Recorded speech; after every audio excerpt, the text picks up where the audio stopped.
Here we are again. Another another chaotic session. Where we left off last time at the start of a boss fight. As the party had realized partway through their descent into brain cells, please function. As the party had began their descent into the Shrine of the Abyssal Sage, and it had been uncomfortably quiet. And as they had acquired the heirloom, the dragon bloodline members have acquired their bloodline runes. The entire McFucking wall behind them decided to start moving, and is now attacking them, as they have encountered an Elder Demon wall. And where we left off, things were getting a little bit concerning. And so I'm just gonna... Oh my god. There's like a whole bunch of intermediaries of different turns of people holding actions and whatever. So what I am going to do is I'm just gonna consume the 2 remaining actions off of Carl immediately as a jumping point. As he is going to move up behind where Marianne is, and is going to attempt to attack using the reach on his adamantine halberd, making sure not to puncture Marianne in the process. So that is a 66 to hit. That hits. Oh my god, I typed /roll and I hit at the L so it says RO, so it went RO, lol. Roll. I am in mild concern as to how today is gonna go. But you can hear the cars outside. Yay!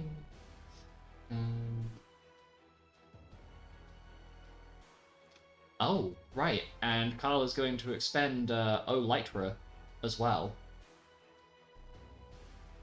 to convert this all into holy damage.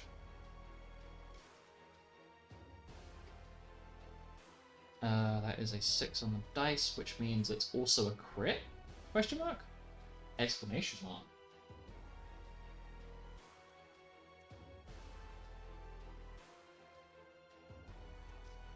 It's times 3 because it's a crit. And because you are aware this thing is weak to holy, question mark. I should really remember my own bosses. Should have this memorized at this point. Yes, it is weak to holy. Sorry, I'm being extra dumb thick. He deals a grand total of 786 points of holy damage. And is going to use his last action to basically dash up to where Carmina is. Oh. Yeah, okay, this is gonna lag like a bitch. And that is the end of his turn. Luna. Because Carmina's held... Carmina, Karina, and Andromeda have held their actions. Yes. So, we shall jump to Luna. Okay. I need to get the fuck out of there. Has anyone just walked away from it yet, or... So... If they have walked away from it, it is clear either it does not have the reach or it has not made any sort of attempt to strike them upon their retreat. Just gonna disengage. Use an action to disengage before I use my movement to get the fuck out of there. Understandable.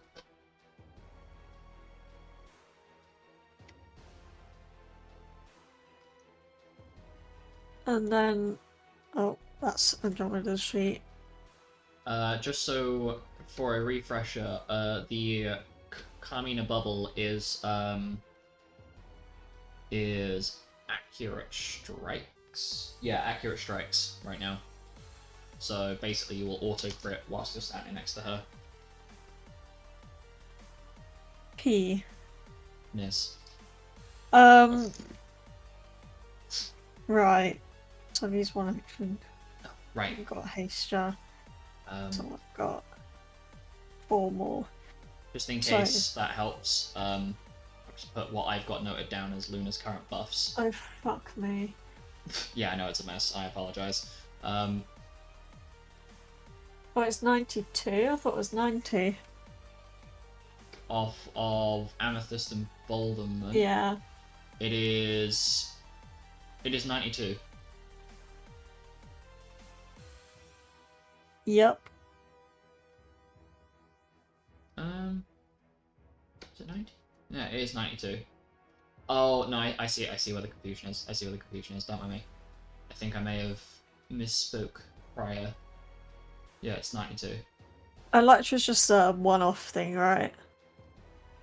Yeah, Elytra will basically apply to one hit, and that's it. It will Alright. extend afterwards. And then I shoot. And I definitely won't cry as I roll a net 1. Or something. Don't do that, please. Yeah. Marianne. Marianne needs to live. I mean, yeah, but... Well, I shouldn't say but. Should look nice as a pincushion, though. Like, it's giving. No. Okay, yeah. So, it's a 99 to hit, and of course I crit. That definitely hits. And then I'm gonna need a moment. Oh, I've got the fucking infinite lunarium arrows on. I forgot to check that. It's fine. If you intended to use the other arrows, I'll allow it. No. Okay. Perfectly understandable. Have a nice day. Fuck, it's doubled. 130. Did you apply... You said we got injured on the way. Did we just heal that back? I didn't apply it in the end because I couldn't be asked. I'll be completely honest with you. Fair enough. We got to that point and I was just like, Time to double bravery. And the 92. No, it's 184. And this will... I'm applying a Elytra to this, so this will be all holy. Mm-hmm. Is that everything? I don't... I hope. Sorry, that was a mood. Increases damage on attack. Okay, so someone's already attacked it, so yes. But wielder's level, so I'm level 75. That gets doubled as well, doesn't it? Sorry, what? So, increases attack by damage by wielder's level, so that would be 75. Yes, that gets doubled as well. Yeah. So 75, so that's 150. It's not humanoid, is it? Let me double check. It's wall. Oh, fuck. It's a wall. Yes. It would. It's masonry. Shut up. Sorry. It would not be considered humanoid. Okay, thank goodness. It's not considered animal or dragon either, right? No, it is not. Okay, good. Phew. The sigh of relief as you don't have to add more damage dice to the equation. More dice. That's 2,316. And since it's holy, yeah, so that would be holy. 4, 6, 32. 4,632. Yes. Yes. Okay. Goodbye, Elytra. Get off of my buff and debuff tracker. Valid. And therefore, before I forget, I shall change. It's pixel counting. Is there a point to change into the Nick arrows? Has anyone not managed to hit it yet? No, everybody's managed to successfully hit it so far. In that case, fuck the Nick arrows. I'm just going to go with the Lunarium arrows for now, until I'm proven otherwise. So that was second action. Third action. That's 105 to hit. 105 hits. That's 2,344 piercing. How much physical resistance piercing do you have? Actually, you crit this thing already, didn't you? Yes, I have. So racking So critical. Okay. racking critical. Fuck your resistances. Okay, I will make note of that. Racking critical. Well, it's just damage reduction. Yes, so it takes 2,344 points of damage. Spicy meatball. Uh,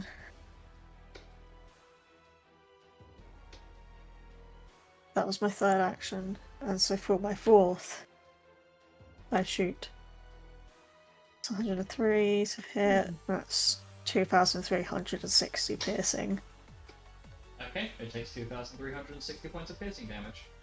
And then for my final, that's 101 to hit, That hits. and 2,412. Okay. It is still standing. I like how I rolled 2 ones in that last one. It still do more damage than the previous roll. Oof. Well, it makes sense considering it's mostly 9s and 8s for those D10s. That makes sense. Right, so that's Luna's turn. If you want, I can do Andromeda's turn. Bear with me. I'm gonna do Samus first. Because I have a spicy little plan here. Where I'm actually gonna get to use the notes I made on him earlier. As Xanis is going to slightly further away up the corridor and is going to use his first action to cast where is it? To cast Tonko Shi on himself.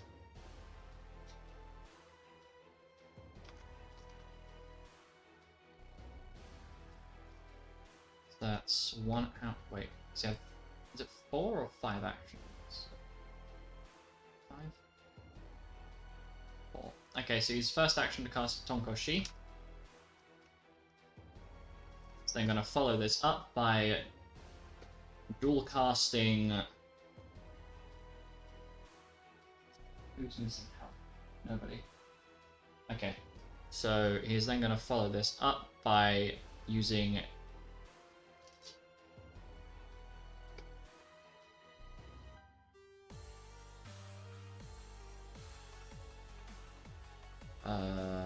ba, ba, ba.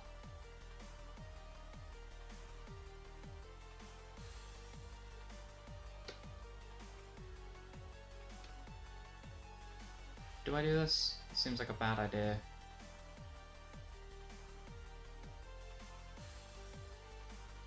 Okay, you know what? Fuck it, we're doing it. Xanis is going to then proceed to stealth his way back over using his movement, and is going to sneak attack.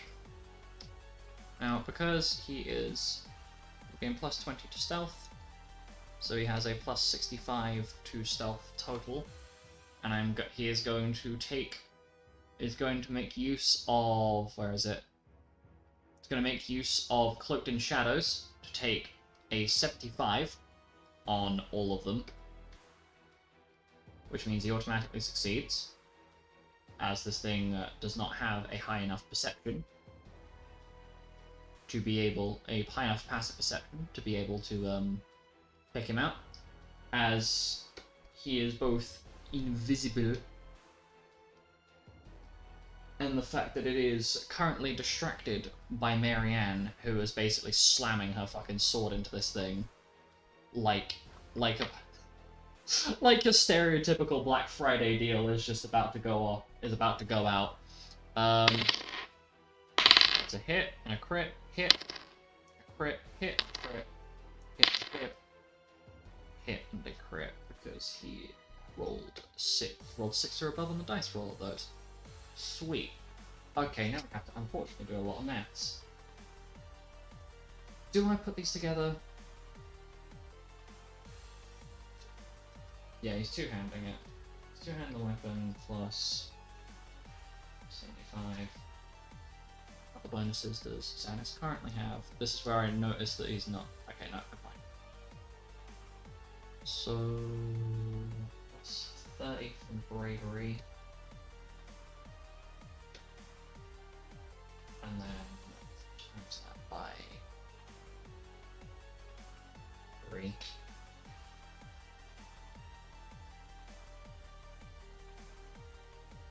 First one does 762 points of damage, pure holy.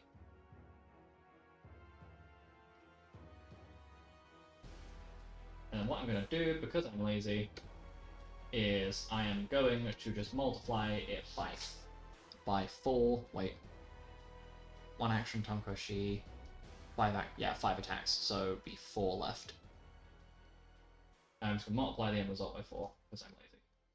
Doing 1,692 damage across all of the other attacks. And I forgot to roll whether the crits get cock blocked or not, but I'm gonna remember that for next time because whoops. So Rosemary, what's Rosemary doing? Apart from being a living roadblock. What is she going to do?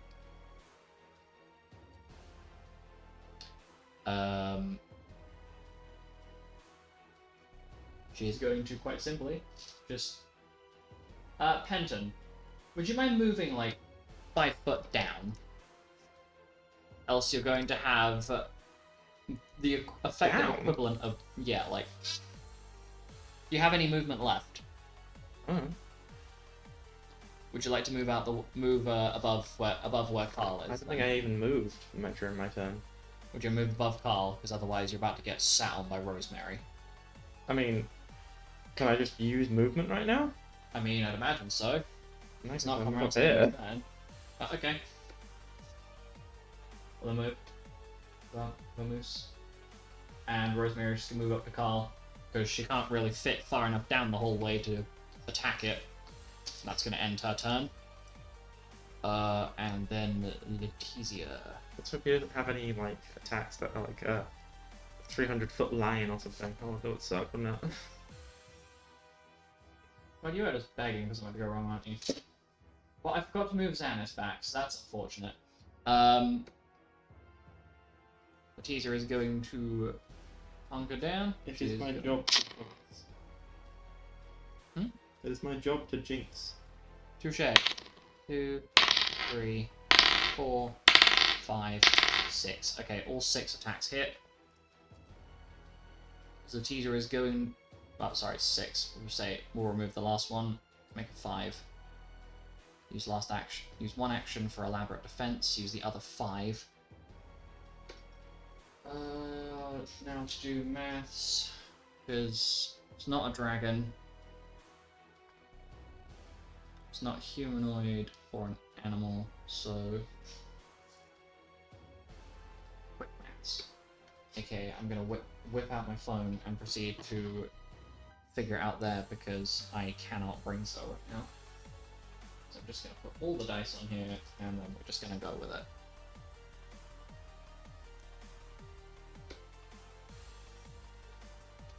Uh, 30 damage.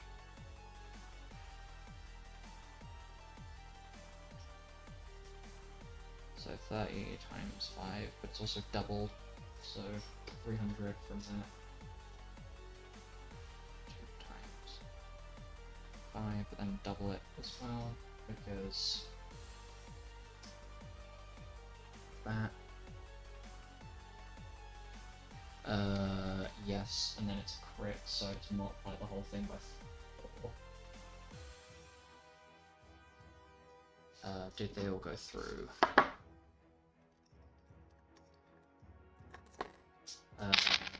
No, no, no, no, and no. Okay, that's really unfortunate. Mind, I will not be multiplying that by 4 because none of the crits went through. Rip. And she does a grand total of 1,756 damage.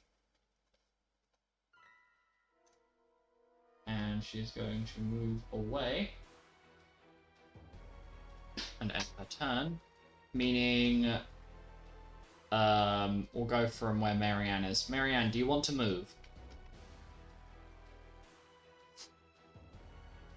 Would you like to vamoose your caboose?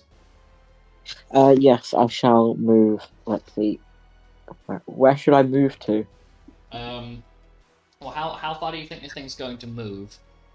Because bear in mind, it's just going to push you along. I will go next to Andromeda. Okay. And whilst I remember, Xanis is also going to retreat back to My browser crashed. to where. Did I move? You Did the moved. move go through? Yeah. You moved. Not Sorry, again. this whole. I apologize. This whole way is. This map itself is just lag central. I'm curious as to why it is lag central, because is it just because it's just long? It is a casual 42 cells wide and 122 cells long. So essentially, it is trying to consistently load in a 2,940 pixel by 8,540 pixel map. So it's just a little bit long. Damn, Alec. It is thick. Rest in peace, thy laptop. This map had me like that though. Child. Okay, so what Carmina is going to do, she is going to take a moment to essentially set up, use an action to set up Discord of the Almighty. So anything that is within her song range, which is how far? 30 feet plus... brain cells.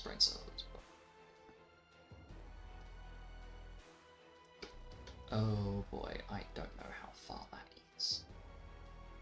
How long is your song range, madame? I don't know, because I am dumb. Should really let that forehand.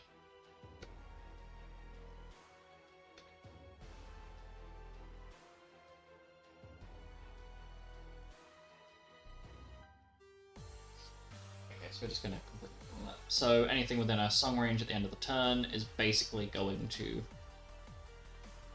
Oh, right, I'm just fucking dumb. 65 divided by 5.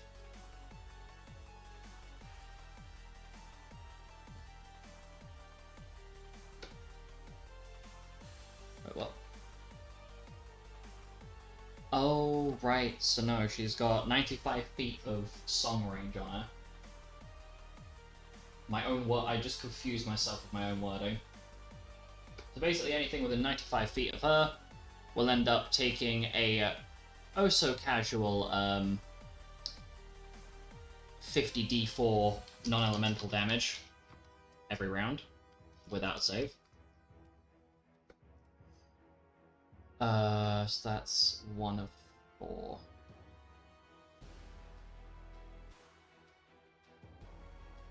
It is going to use an action to trigger Elaborate Defense.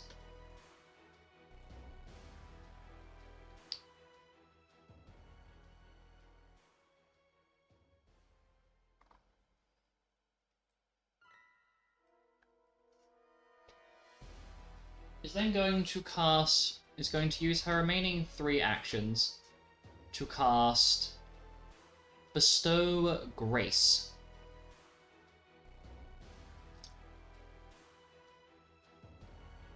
Meaning that for the next 25 hours, Carmina, Luna, and Carl will add their charisma modifier to their saves across the board.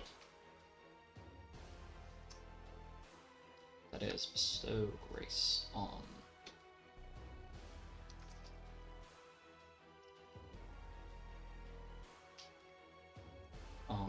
Carmina, Luna, Carl. Andromeda, do you wish to use any of your held actions? Yes, I would. What are you doing, madame?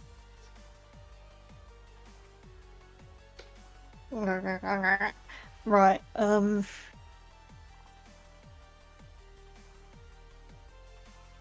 I am going to look at the sheet that I made earlier and pretend that I didn't nearly just close it. First thing I'm going to do is use a bonus action to activate Radiant Soul. Okay.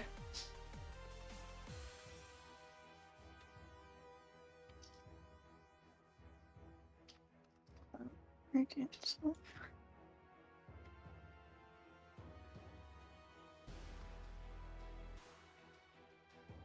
And then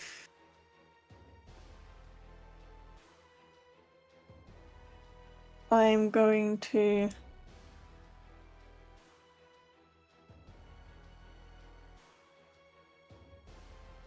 use another bonus action. So I discovered that my armor gives me 3 extra bonus actions. Ah, the golden watch. Truly the most No, most I don't think optimal. it's not it's the it's Libra's balance. Ah, yes. Sorry, I'm thinking of the wrong thing. Thinking of a different armor piece. Yes. Yeah. Please continue. Second bonus action to activate boost. So I'm adding half my monk level to the damage for the rest of the round. And then I'm going to use my first... if I do Master's Flurry, will I still be able to move afterwards? Does it say anything about consuming your movement? It doesn't say anything about movement, it just says choose all actions to melee attack their target. So basically, you would have whatever movement you have remaining then. You would not be able to dash, but you would be able to consume the remainder of your movement speed. Yep. And I've only moved 15 feet out of the current 210 feet Andromeda has. Ooh. Perfect, so yeah. She's speedy. Nyum. Shit, my mic. Fuck. My mic just fell over. Rip. Yeah, so I'm going to Master's Flurry. So all of my actions to make melee attacks against the wall. So I've got 4 actions. I'm assuming haste applies. So that'll be 6 actions. Do I roll for each individual attack? I'm guessing I would, yes. And I'm going to make it clear that I will be applying weapon mastery to each of these attacks, as I am using the adamantine claws. Yeah. Sounds good to me.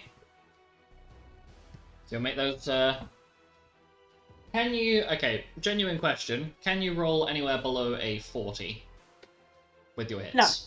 Okay, well then, provided you don't roll a nat 1 with any of those attacks, I've not given, just for context, I've not given you the monster's AC, I've given you a number that's relatively, like, within the range of its AC.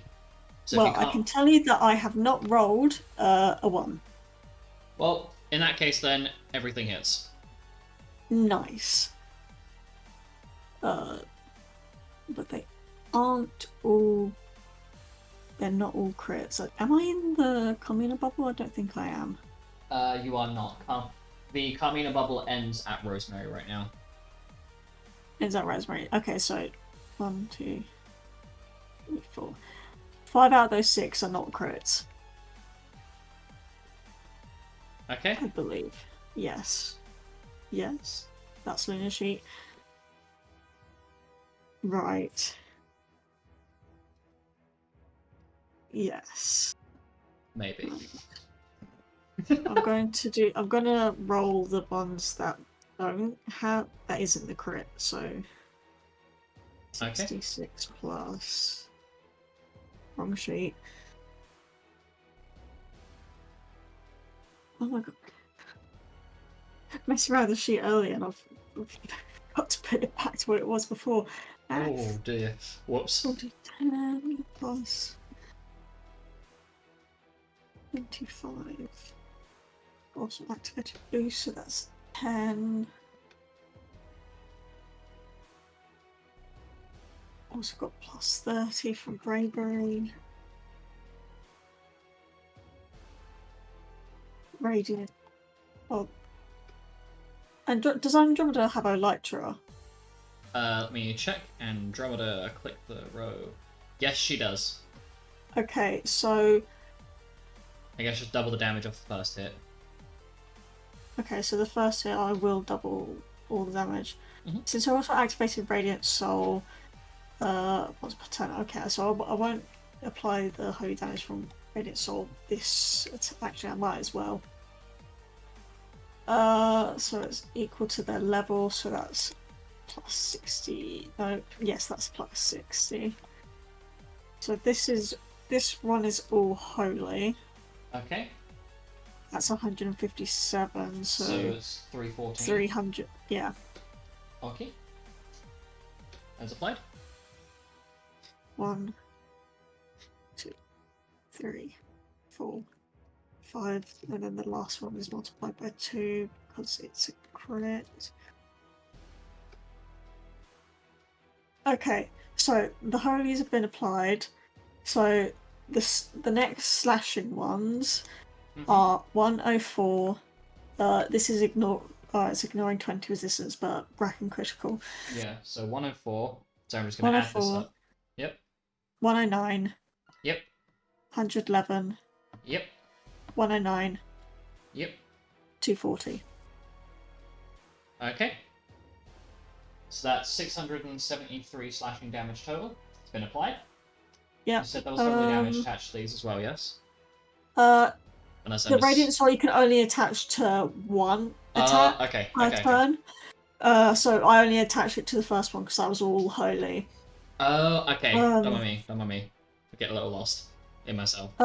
It says I can, when I've activated monster, I can make an additional strike as an offhand weapon, provided it's an unarmed strike.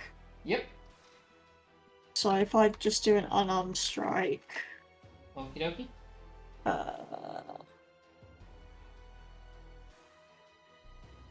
I need to at least roll an 8 with this, otherwise it will miss. Never mind. Oh, fucking haste, Joe, you get +2. Don't roll a 1, please. Okay, so Right. not only does it hit, it's also a crit. Ooh. That's a 49 to hit, yeah. Times 2. That's 4d10 plus 16. Plus 30 from bravery. Plus 10 from boost. 164 on the unarmed strike. Okay. Minus And then 64.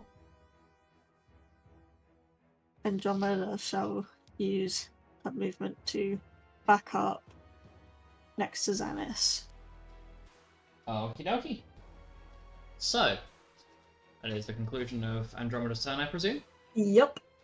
So, this leaves Karina, and now the space is available. She looks back down the hallway, seeing that you are trapped. And with the Infernal's eternal rest in hand, she weighs it up in her hand. Well, let's certainly hope that this lives up to its name, I guess. Proceeds to use her first action to dual cast Lead Blades and Unholy Sword on herself.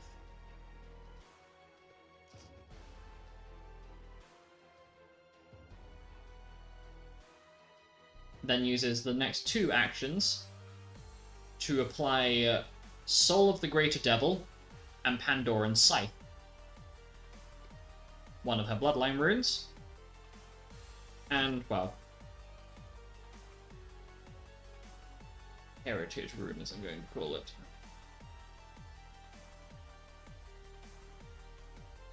is 155 MP, which is out the window. Oh, it's one fantastic.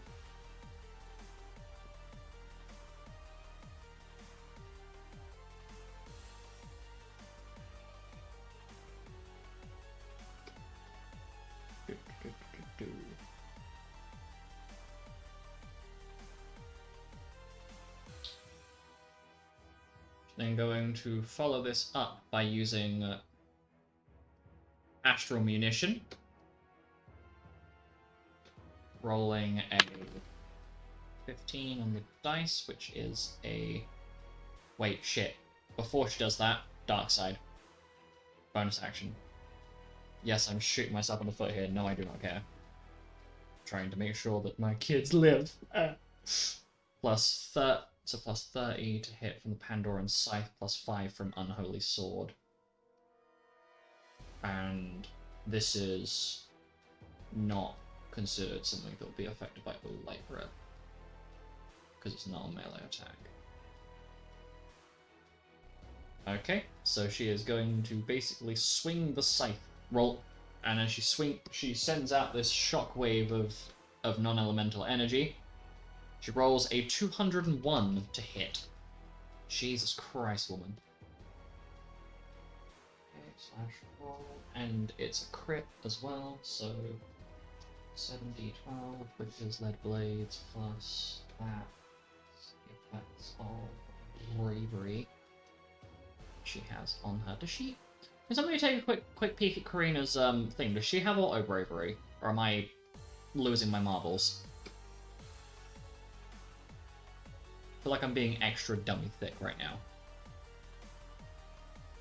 I do not have the buff or debuff tracker open because technical my difficulties. laptop. Yeah, that's perfectly understandable. The answer to that is no. The only thing that's on there is auto bubble. Ah, okay. So then plus that from Astral Munition.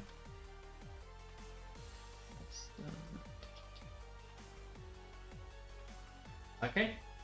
So she hits, dealing... That's surprised. Oh, wait, I haven't multiplied that. So 408. Apply the crit. So she does 1,632 points of non-elemental damage total.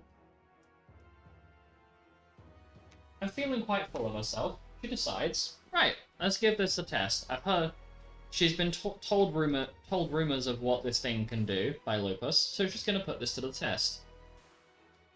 As a ride or die situation. As she busts out, Deathbringer's Havoc. And I'm describe this from Marianne's POV. As you essentially watch the scythe, this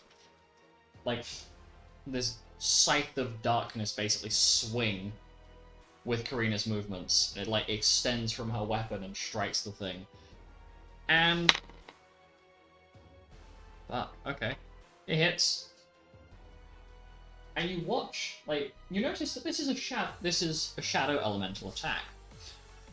Which is concerning, considering the fact that the wall itself is definitely, if it's vulnerable to holy, and the general understanding you have of it, you watch as this thing's undead aura gets ripped straight through. As the weapon itself tears through the negative energy with something far darker. Oh, Mom, she's edgy because she can cut darkness with darkness. Fucking... Dealing 1,590 points of shadow damage to the wall. As she cuts straight through its absorption. And then, fuck it, why not for the hell of it? She's gonna run up to it. And she's gonna roll to hit it. Critting.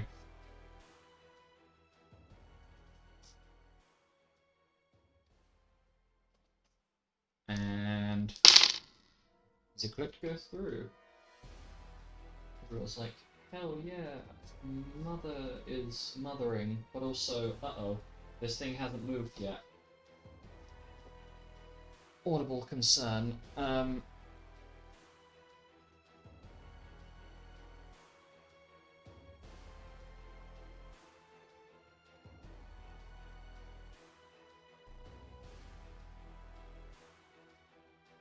And she does 1,076 points of slashing damage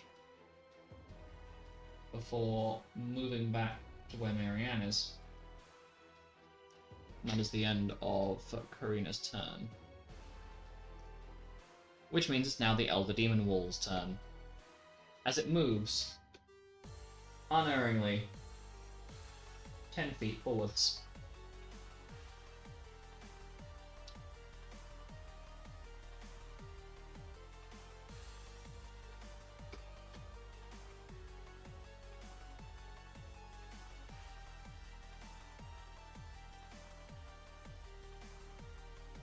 And it proceeds to use quad casting.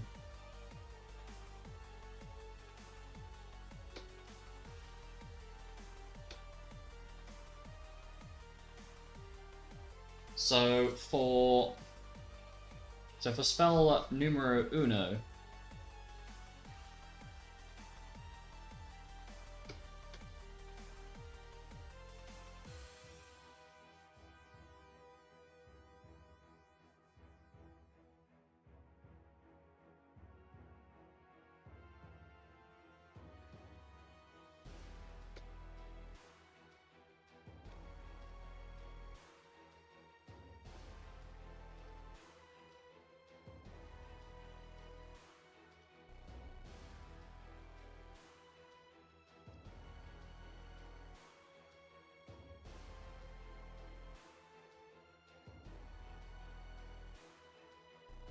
okay, so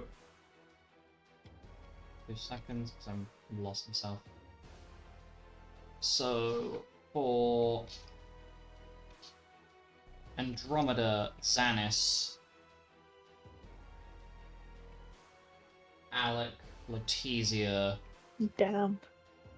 Rosemary, Paul, and Carmina all need to make me con saves versus slow, please. Just As slow. the first spell it casts is Slowja. I'm fairly certain I'm immune to slow. I'll check. In which case, then your Hastia is dispelled. No, that's so much work. Andromeda's immune to slow, so Crying. that's goodbye, Hastia. Where is? Hello, Luna. I am immune to slow. Wow. Yes, hello, Luna. Time. Is it it's a magical con save, yeah? Yes. 1d20 Alec, you're plus. fine, but your Hastia is Gonzo.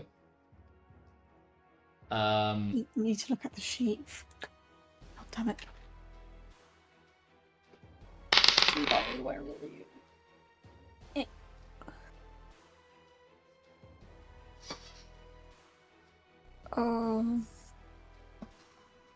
Plus 8 spell saves, and then I add my charisma mod to my spell save. Spell slaves? Spell slaves. Spell saves! Oh my. No, I shouldn't make that joke, it's not funny. Oh. What's my charisma mod? 8. Right. Doesn't matter, I rolled a fucking 1! No! Okay, sorry, I'm having a little technical difficulty because I'm doing Carl's as well, and I am... Oh, I say doing Carl's, I'm doing a bunch of... oh, fuck, Carmina as well. Oh, don't fuck Carmina as well. She is mother, but... Time and the place for that. I can't believe Rotterdam's done this to me. You got done dirty. Joking about rolling a nat 1 on my attack rolls. It rolls a nat 1 on my spell save. Great. Oh, yeah. Attack rolls. Oh, they're fine. I can attack more later. Spell saves. fuck's sake. Matter of life and death, for real. Rosemary auto fails. Because she I'm literally sorry. cannot save. Lettuce. Letizia. I am not okay today. I am in a state of just existing. Okay, so...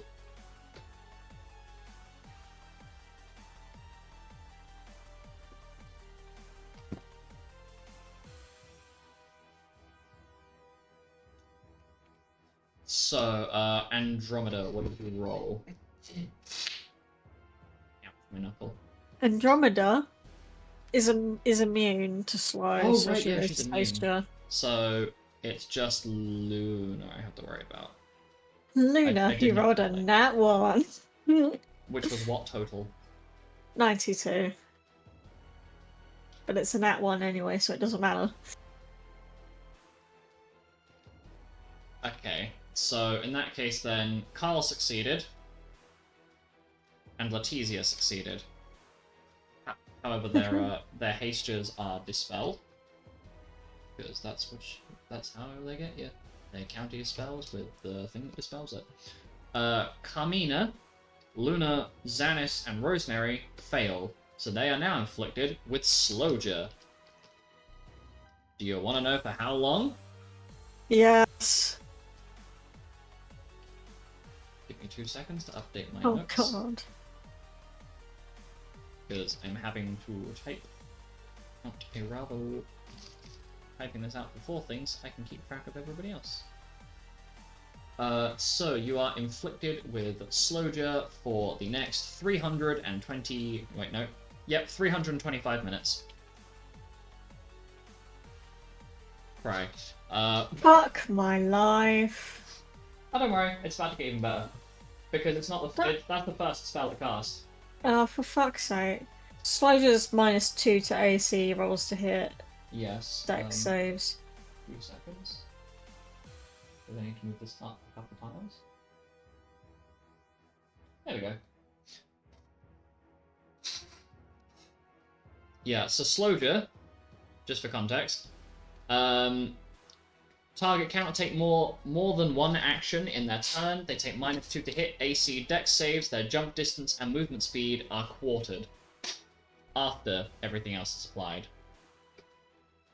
It then proceeds to follow this up with the second spell of its quadcast, being Bioja, which catches everybody in that radius. Oh, great. So everybody, please make me a con save versus sap. Right, let's see. So start with Carl. Is Carl immune to sap? I forget. I don't actually. This would be really useful if I had the broken leg. Fuck's sake, you got a massive fucking list. Why did you do this? Carl is immune to sap. Carl is immune to sap. Okay, good to know. Thank you. Milo is not, so I need to roll for Milo and Luna.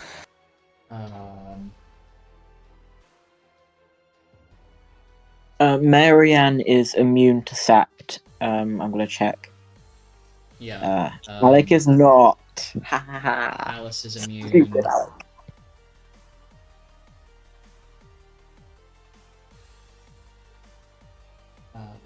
It's not. Sorry, give me a second. I'm just I checking. think I still have Mog from last.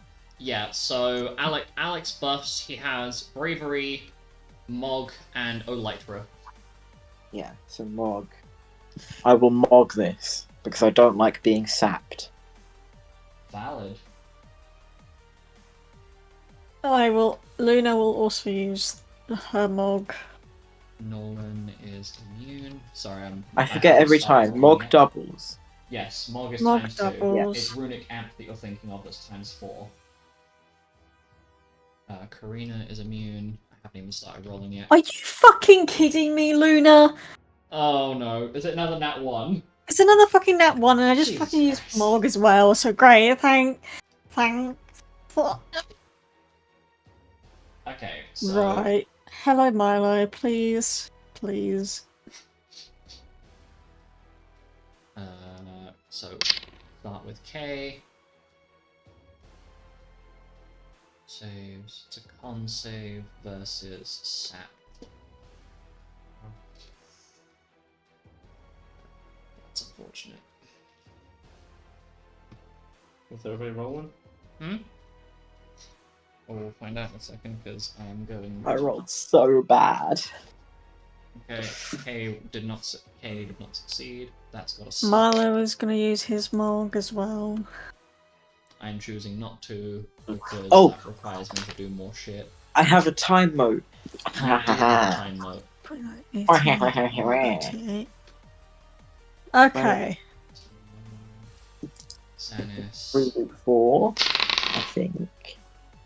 3d4, yes. I'm gonna use it.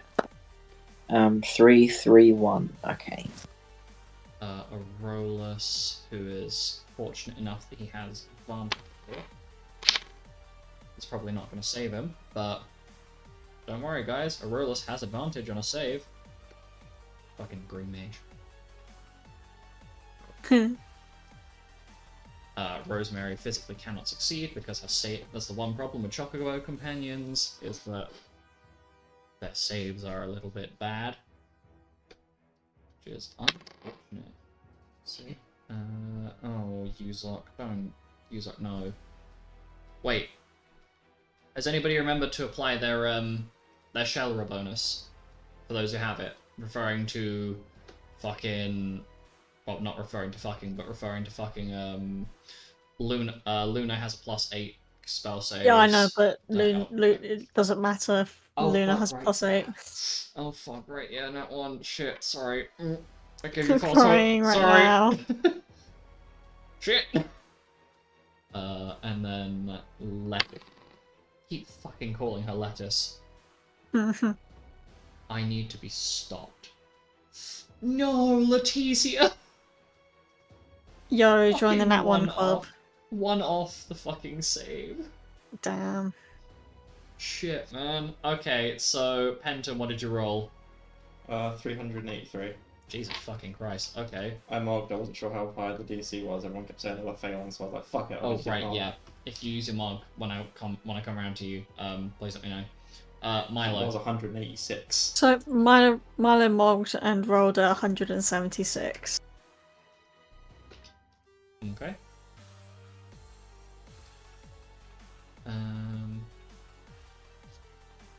Alec. First off, fuck you guys. And second off, Alec mogged and time moted and got an 89. Man, that con save problem really come to bite you in the arse now, huh? It's fine. You've got the power to nuke a city. You had to take an L somewhere. You You and Luna have the same problem. High damage, high AC, but your saves like. Ouch. If you can roll. Did Andromeda have to roll? I forget. No, Andromeda's ribbon. So, I keep fucking forgetting that. Luna, roll. Did you mog? I rolled a Nat 1. Did you burn off your mog, or is that still in the back pocket? Just for my notes. I burned off the Mog for the first one. Oh, right, yeah, I'm just fucking dumb. Bear with me. Okay, well... It's already gone, it doesn't matter. I rolled a Nat 1 on both of Luna's saves, so that's just fucking brilliant. Ouch. Yeah, so Penton, Milo, and Aurolus succeeded. The rest of you, referring to Alec, Kay, Carmina, Luna, Xanis, Rosemary, Uzok, and Leticia all failed. So for the next 325 minutes, you are inflicted with sap. So at the end of every round, you'll be taking 4d4 plus 52 points of non-elemental damage, as your being is being basically sapped by this magical force that is draining your strength from you. Do not worry, I will be rolling the damage at the end of each round, so you may have a slight respite if I forget, because I am I am ADHD as fuck.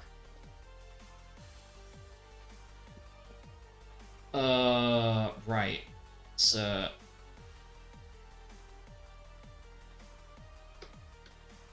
Oh, that's mean. But I'm doing it. Okay, so then we're gonna simplify this down nice and easy. It casts Sleepja, but because everybody here has more than 20 hit dice, it does nothing. And then the Even final, Rosemary? including Rosemary. Cool. Rosemary is fortunately enough immune to sleep. Mhm. Because Carl is right there. Homegirl. I'm probably just talking out my ass. I just can't be asked to roll a sleep. Wait, yeah, Rosemary has more than 20 hit dice. The fuck am I on? So the last thing it does with this turn is use its final part of its quadcast to cast Silence Jar. Oh, fuck off. No! And the best part is 17 targets. There are 16 of you. Oh, Everybody please make me a wisdom save versus silence, please. Okay, wisdom save. I might be. Okay, Luna, you are not immune. Milo, you are immune. And so is Andromeda. Hello, Luna! I'm gonna do So, Alex first. Luna! Because it's the only guy that it fucking matters. If I. Well, give it a swing. Because you may succeed, you may not. If you don't, then that's awkward, but at least you're Come not on, big gonna get number. fucked. Silence. Okay. Is Carl immune to silence? No. Oh. Plus wisdom save, magical, obviously magical. Yeah, Yes. no, Oh he's my not. god, my wisdom saves are shit as well. Fuck. Oh, fuck, that's +8 actual. So that's actually- Yeah, no. I mean, if it's the same DC, Alec is not. Well, I know it feels like shit, but you might succeed, you might not. Just trust the process. Who is that? Who the fuck is that? Oh, it's a Rolus. I was like, wait, who the fuck is immune to silence? My god, and then looked at Aurelus and went, Must be nice, Aurolus. benefits of being a green mage, I guess. Let me Oh, see. guys, don't worry. Letizia's immune to silence. She can cast message to tell Lupus you're gonna get fucked. Oh, and Marianne rolls a nat 20, of course. She's Fucking immune to hell. silence. Marianne is Yes. not immune. She had. You see that little thing where it says ribbon, immune to negative status effects? Oh, it's not on her sheet. Cool. It's on her Boy. headgear. It's a headgear. I She is see. immune to basically Yeah. all negative status Well, effects. that nat 20 is gone. I'll let you transfer that over to Alec, just because. Okay, that only adds like 6 to my total. But Well, thanks. I Hey, didn't roll a 1. no need to be down yourself. Don't worry. It is all part of the situation. So Carl also can't. Sorry, I'm just gonna blitz through the rest of these. Wait, what was Carl's aura? I don't know. I don't remember either, and that concerns me. It's a 140-foot aura. What did I fucking apply? Oh, it may have been warding. You know what? I'm gonna pull a reaction, so it's tactical advice and warning. So plus 23 to everybody's rates to hit, plus 12 to all saving throws. Just because. Like this one?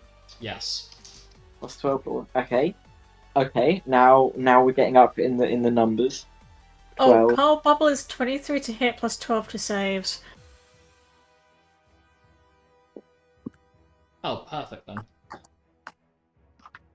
Man, I was about to write that out. let but me just add another 12 to that.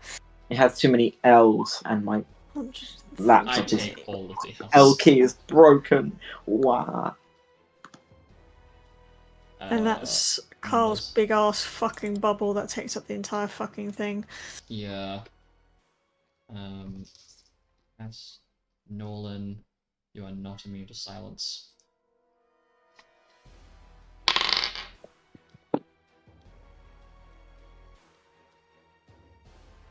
Jesus fucking Christ. Okay. You're fine. I'm having to roll for Alice as well.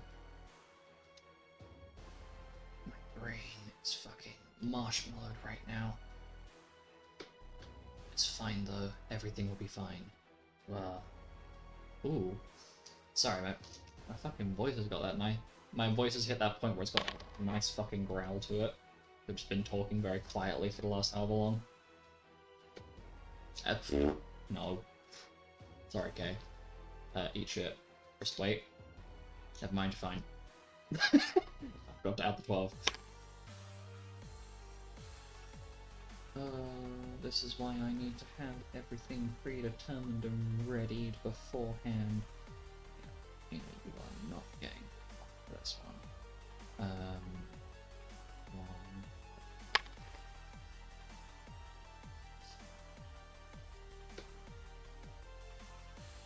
No, that's not happening for you either. Rosemary, no.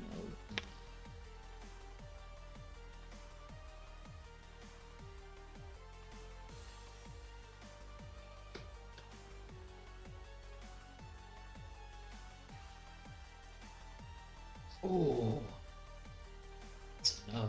Okay. So from the top, Penton. Yep. What'd you roll? Roll. You did. Fucking. Come on, man. What was it again? Silence. Wisdom save against silence. Wisdom save against silence. So that's.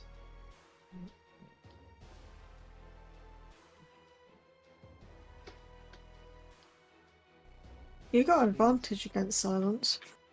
So roll twice. 100. But I don't need. Oh, never mind. I just saw the top of your dice. 184. 184. Yeah. Yep. I really didn't need the mod last time, did I? Alec. 94.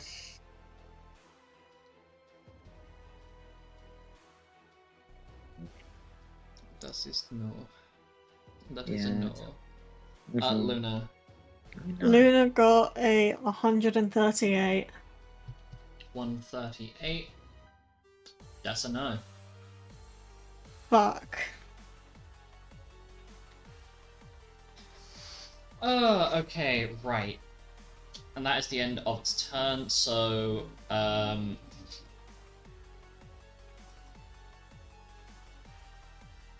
so, Alec, Carmina, Luna, Xanis, Rosemary, and Yuzok are now all inflicted with silence. Not to be that guy, but doesn't that mean Carmina's aura goes down or something? The songs? No, if she had any songs active, they would have gone down. However, she does not have any actual Oh, songs thank active God. right now. I know. I was going to screech. God, that's a fucking great noise. I can't imagine that sounds very good when it comes out the other side, though.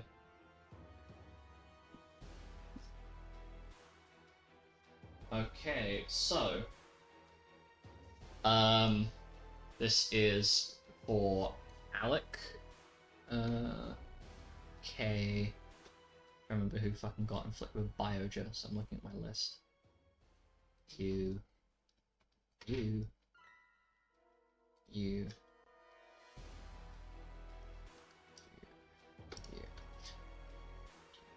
Okay, so Alec, Kay, Carmina, Luna, Xanis, Rosemary, Yuzok, and Letizia all take 63 points of non-elemental damage from Bioja.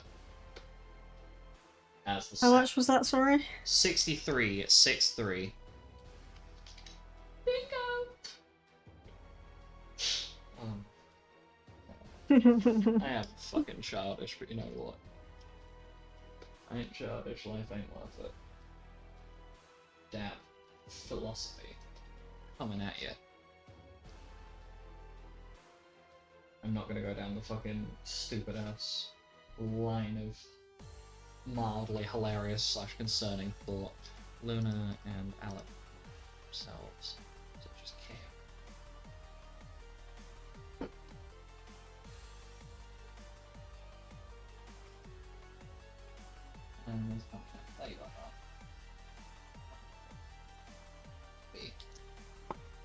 Okay, so we go back to the top of the initiative order. Ah, that's not loud for you then. Apologise for the magnitude of the map. It is quite large. Okay, so Penton, top of the initiative order. Okie dokie. You sound very emotionally unprepared for this. Would you like a hot second? No, Would you like a cold second? I'm not particularly bothered by intense preference. How Fair. my seconds come. Fair. Move back down face here.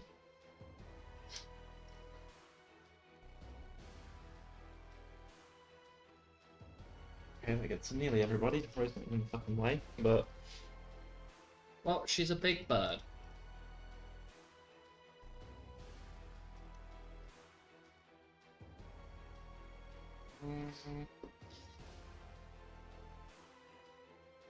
if I twin cast at the end with myself at the end of my turn, do I still get the rest of my turn?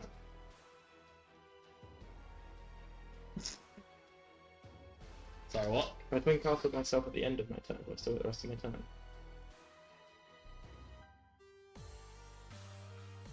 In what capacity, sorry? In the Phantasmal Swan Song capacity. Oh, you mean if you were to use the special ability of Phantasmal Swan Song? Yes. Nah, it would have the same initiative score as you, and it'd act immediately after you. No, I'm not saying when it happens, I'm saying, does it take up my whole turn to do it? What, to create it? I've already made it, unless it disappears afterwards. No, it'll take an action, and it'd exist there until it dies. So the twin casting itself takes an action. Depends on what you're twin casting. It's gonna be Morgan Faith. So yeah, take an action from you, and if you're using Momentary Phantom, unless you're using a Phantasmal Swan Song duplicate, in which case you would need to make that first, because I would have to apply that onto the map. Well, it's already on the map, Where? because I used it right at the start, you just didn't apply it to the map, because that's how everyone got bravery. I thought you used Momentary Phantom. No. Oh, okay. Sorry, I didn't realise that. In which case, then, sorry, I didn't realise you used that. So I'll just throw that back at you for free. So essentially, there are two Pentons in this hallway. As Penton has used the innate ability of Phantasmal Swan Song to create a perfect duplicate of himself. So So does there are anyone now two have faith Pentons. yet? Hmm? Does anyone have faith yet? There are some Increase people the that have magical faith. damage, since it's gonna be the main way of doing damage to this thing.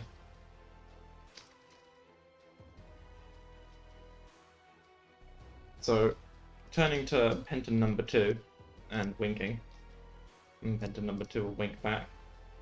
We'll be twin casting Faith and Mog Okay. to apply Faith to everyone in a 50-foot radius. So that is minus 8 MP from both. And what everybody is the apart bonus? from Alice and Zuck. What is the bonus? Is it plus 30? Yes, plus 30. Okay. So you're... And that's Mog as well, yeah? Mm-hmm. Okay. So your bonus will completely skip...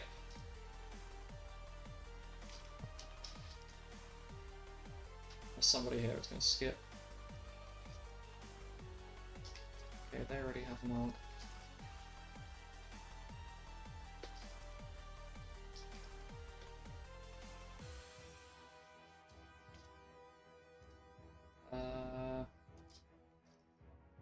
Marianne still has her Mog. Alice never used her Mog.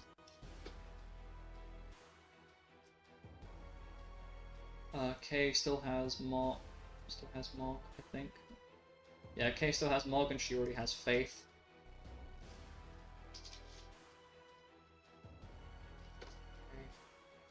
Please bear with me, I'm being very slow now.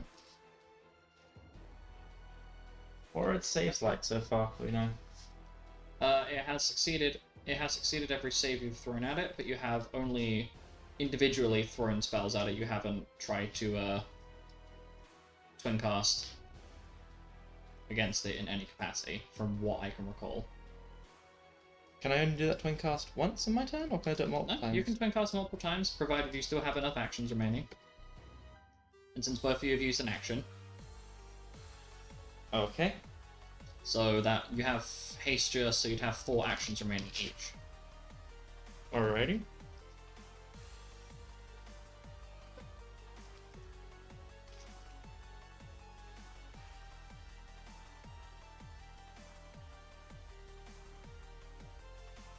So, I've already applied Lucky Streak, so the next thing I'm going to do is use my bonus action to activate my aura, Motivate Charisma. Mm-hmm.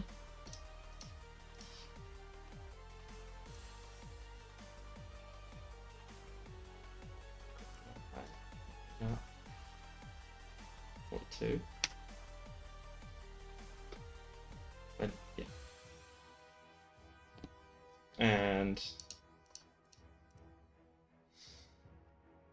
and then to make this a bit easier for everybody else, I'm going to twin cast again, twin cast the same spell with myself, and it's going to be Unravel Destiny. Okay, what Used save? on the wall. Unless that's a. Is that. Hang on. To make sure it's not a touch spell. No. It's got a range on it. Okay, what's the save? So it's a wisdom save. Okay, what's the DC, please? Currently. Well, currently it would be 129, so 129 times 2. 258.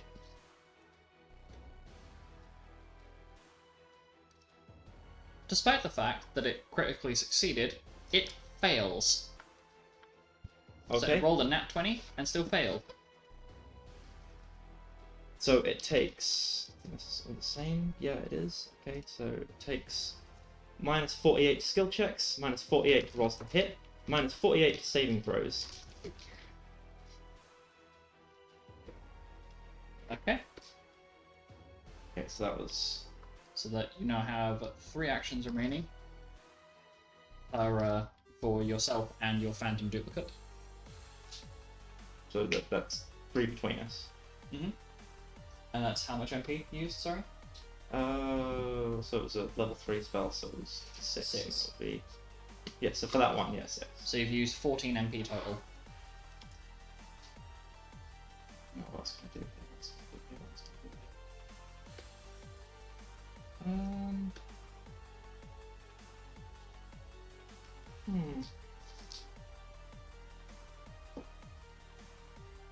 Yeah, I guess. Have Imperial Standard? Hmm? I don't have it.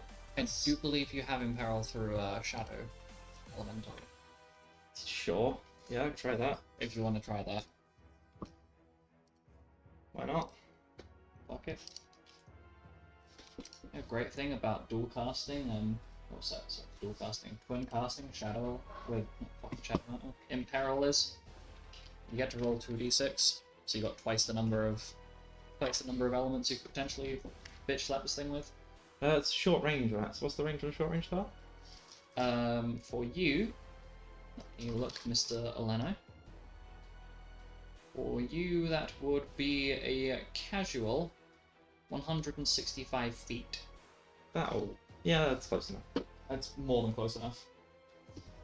Okay, yeah, so... Another 2 actions to dual cast that as well. Okay. So, roll your dice. Okay. To be rolling a d6 for both sides. And your cloak casting has triggered here, so I'm not even going to bother rolling a save. Yeah. 4. I didn't reroll anything else. Because this thing basically cannot succeed any of your saves at this point. 4 and 2. Right, no, your cloak casting hasn't had effect, but... Never mind, it's a fucking nat 1. And another nat 1. Okay. Lunacore. Yes, it does. Phantasmal Swan Song means that it affects saves. Oh fuck! Right, yes. So even then, 2 nat ones, it would have fucked up anyway. So the first one was 4, the second one was 2.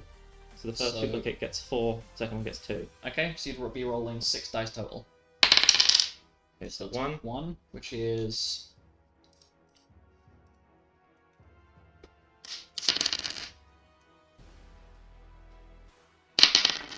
Luna, quick question whilst Penton is rolling his dice.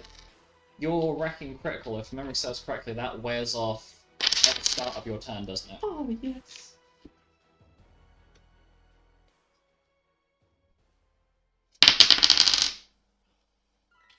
Luna.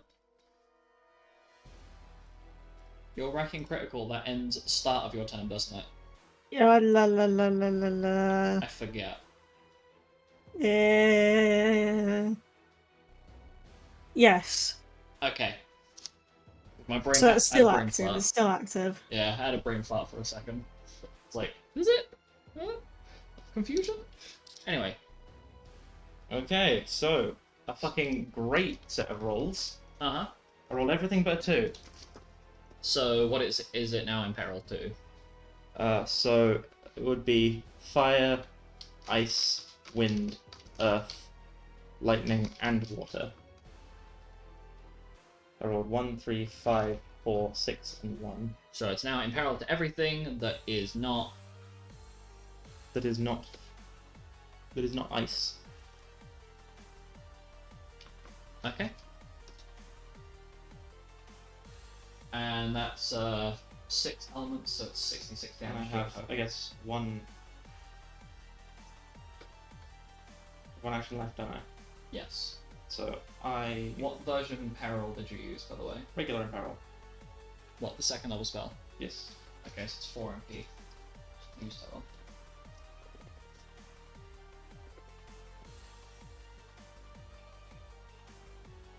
And I'll use bestow grace on myself, Okay. giving me a 54 bonus to my saves. So you should have, if I've counted right, you should have 1 action left, and the swans. That was the last action. That was the last action. I'm guessing the duplicate is copying that. For the sake of simplicity, we're going to say is copying it. Okay. The duplicate's going to do a backflip. Okay. Well, next up to act then is Milo.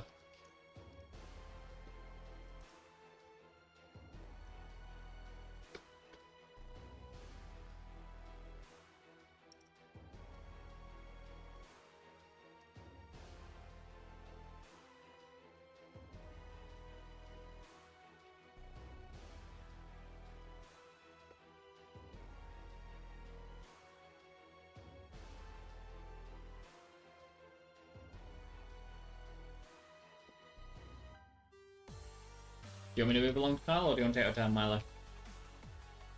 It fucking keeps pressing out. My bad. Right. Sorry. Milo. Fuck. Shit. What did I do last time? I remember activated something. So Milo's Oh, buff. fuck me. Just Right. slap Milo's. This is what I've got noted down for Milo's buffs. If it helps.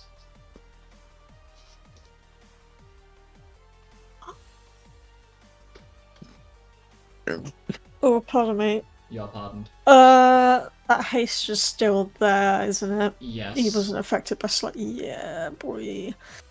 He was not in the Lord of the Great radius. Devil, what was Pandoran Scythe? Here's where I try to remember. Pandoran Scythe, where are you? That's the plus 30. I see. Negate evasion. Yes. I see. Hello Milo. Do you double your...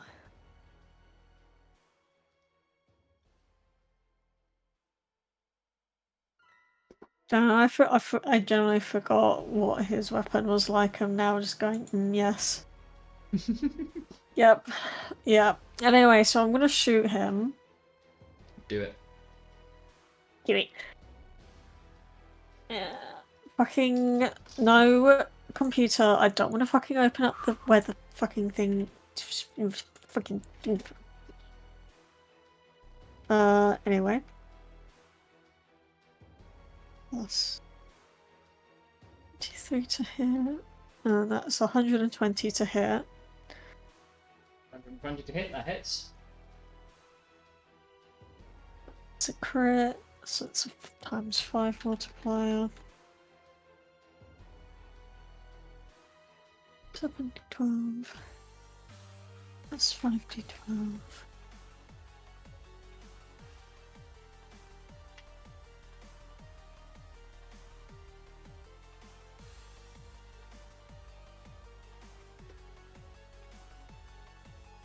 Right. Okay. Plus I don't double my modifiers, that's okay. Less maths. That's plus 30. Wait. I have advantage to hit, so I've got surgical precision. Fuck, I forgot about that. Well, at least I haven't rolled it yet, so yippee.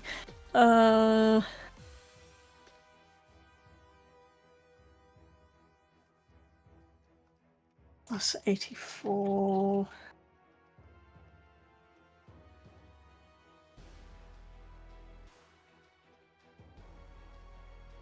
Then precision. I've scrolled past you.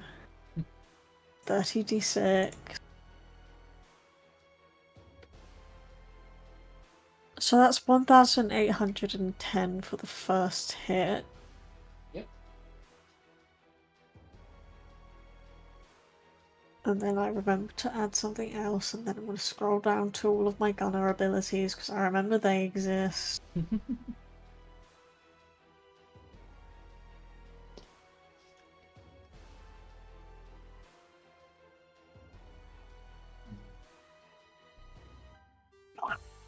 Right. Okay, so for my second one, I'm going to try and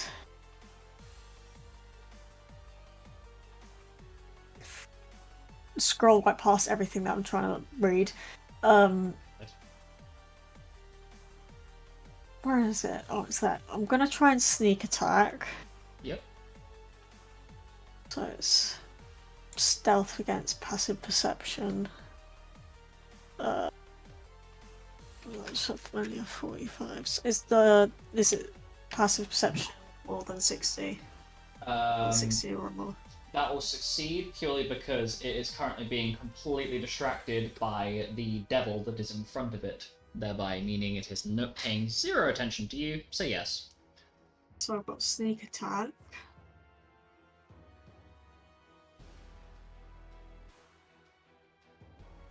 Right, Luna, your sheet's being moved because I keep on clicking you. You're being put in the naughty corner. I keep on clicking it, and I'm just like, go through the love of.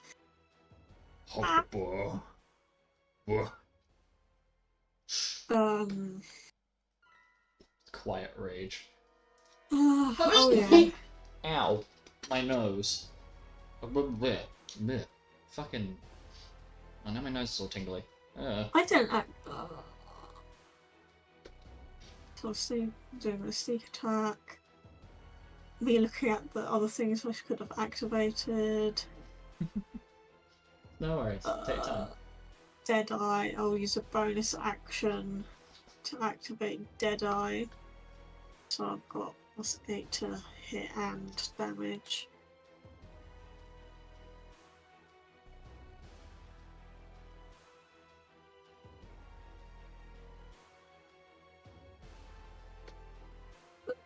So anything else that I can add at the moment? Hee.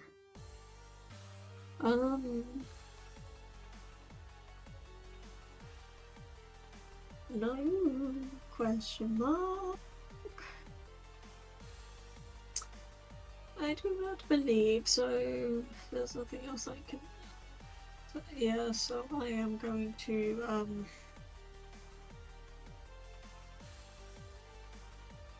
roll this. Okay, so it's really? It's 139 to hit. Am I in the commoner bubble? Am I in the commoner bubble? No. You Yes? are No. not. No, you're just outside of it. Just outside it. Damn, so it's not a crit. That's actually depressing. Oof. Right, and I just added more stuff to roll, so... Fair. Ooh, knuckle just collected. That's... I'm curious to see how quickly how quickly this is gonna go down, because I'm looking at his health bar and I'm quite pleased with the results. Sorry, I'm thinking a lot. I've scrolled past sneak attack again. It's 12d8. So that's 414. Damn, look at all those ones in there. 414 damage total. Yeah. Okay. It's been applied. That was the second action. Oh, I've still got 3 more. Right. Second one. Third one. I shoot it. Well, before I shoot it, I fucking stealth, because I want to do another sneak attack. Mhm. Fucking... So that's a 51 on the stealth check. You are aware you have ninja as one of your classes, right? Yes. So you have not rolled below 55 because it's below a 10 on the dice. True. It's 55. Yep, that's a success. It is very much distracted by Karina, so you are in the threat. You are very much over the threshold. My guy, you just need to freaking... Anyway. Me just double checking I don't have anything that increases my crit range at the moment. Nope. Right. So that's 423. Yep. That's the third action. So I'm going to obviously, for my fourth action I'm going to sneak attack. That's a 64. That's a success. And then to hit, I should just fucking move forward 5 feet. What the fuck am I doing? I don't know. I'm a little bit baffled, but I'm kind of digging it. Question mark? So that's 154. That definitely hits. That's 451.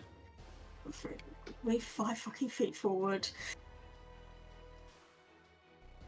And so that was my fourth action. So for my last and final action, I shall attempt to sneak attack one more time. Rolling up 55. That's a success. Yep, that's a success. Yeah. Sorry, my brain And is. then it's 152 to hit, and because I'm now in the Carmina bubble, not Carina bubble, Carmina. The Carmina bubble. The Kamina bubble.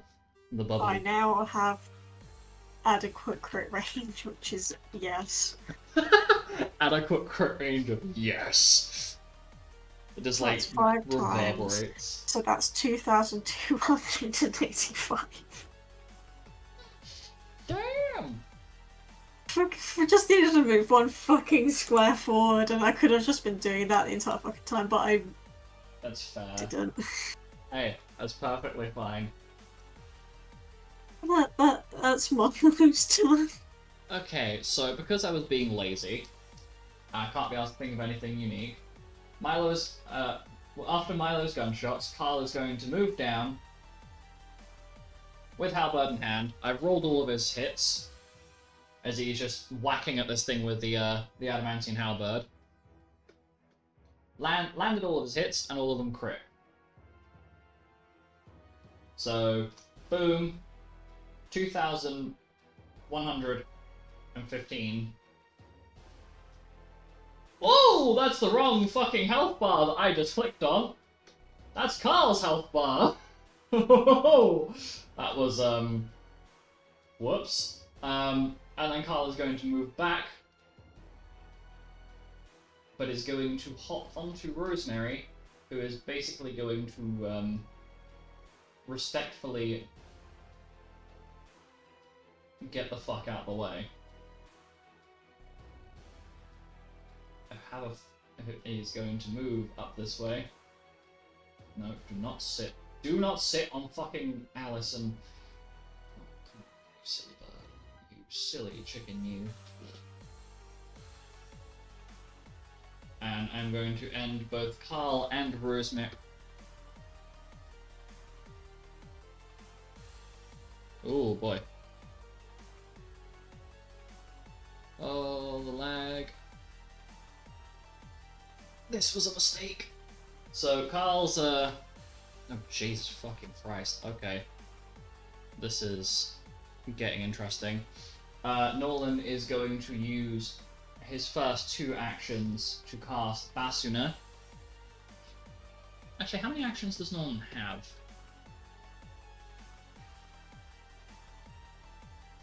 Oh my god, I'm so stupid. I just made a realization that would have made this so much more intelligent. This thing... Oh, Lupus, you're a fucking moron. Okay, so Nolan is going to use his first... Maybe you have this. He's going to use his first 2 actions to cast Basuna on Alec, removing his Bioja and Silence. He's then going to do the same thing. Actually, doing the same thing? So that's minus 18.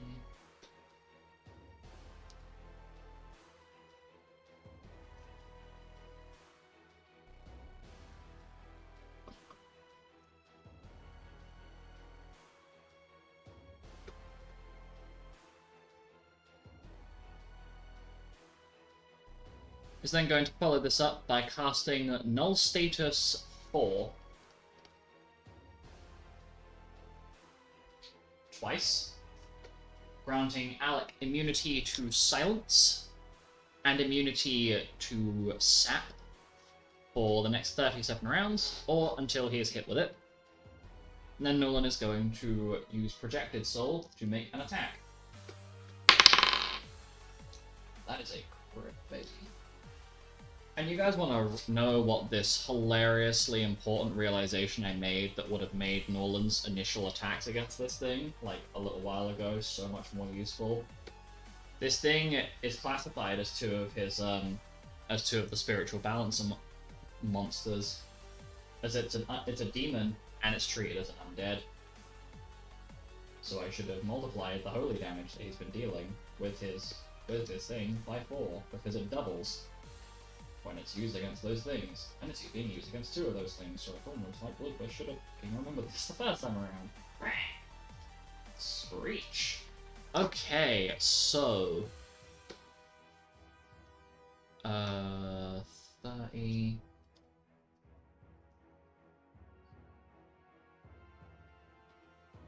And that's the whole thing is a crit. So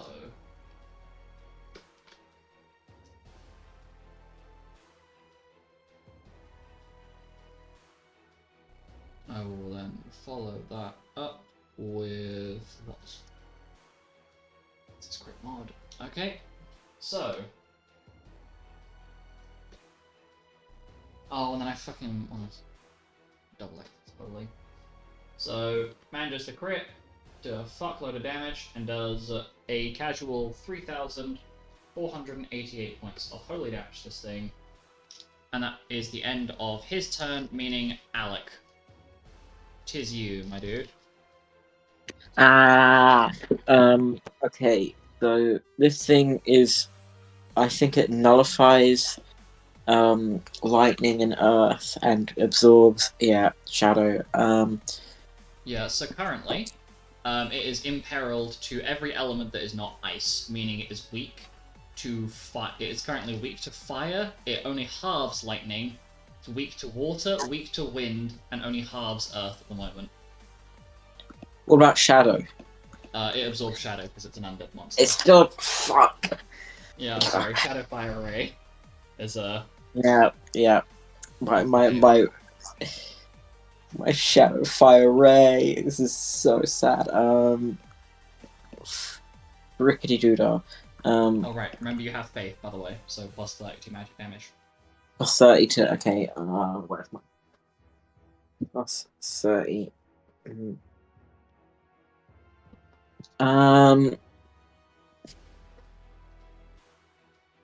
Beep beep beep. I think. Ooh. Polar ray. Wait, no. Ice is one of the ones that's not. Yeah. Fuck. Unfortunately. This is so sad. I guess then my highest damage spell for this will be the Flood 2 and Quake 2s, I think. Yep. So I will... Oh, I don't have Hasture, don't I? Pause. Did anyone else Hasture? No, they didn't. Pause. So I have two I should've done actions. that. Yes, I should have gotten Nolan to do that. Should I do it? Yeah, I might as well. I don't have that much damage anyway. So,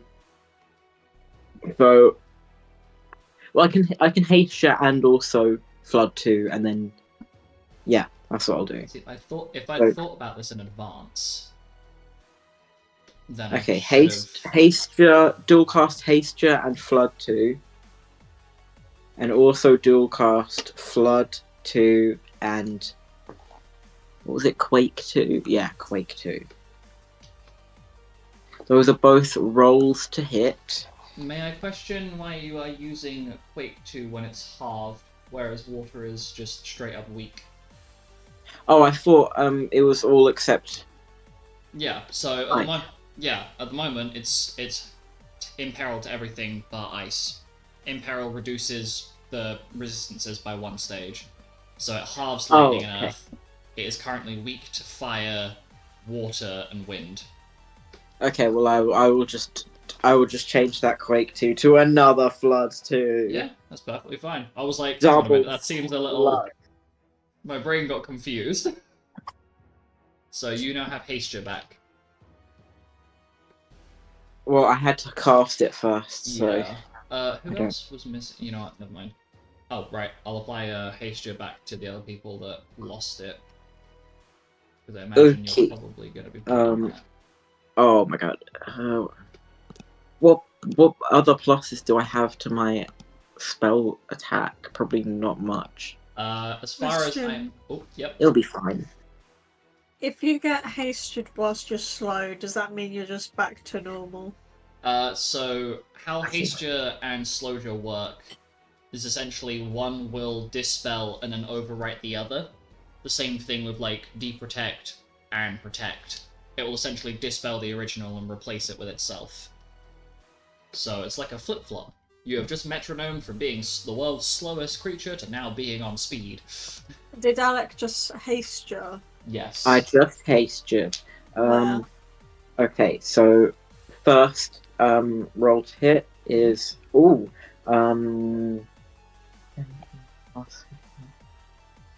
76.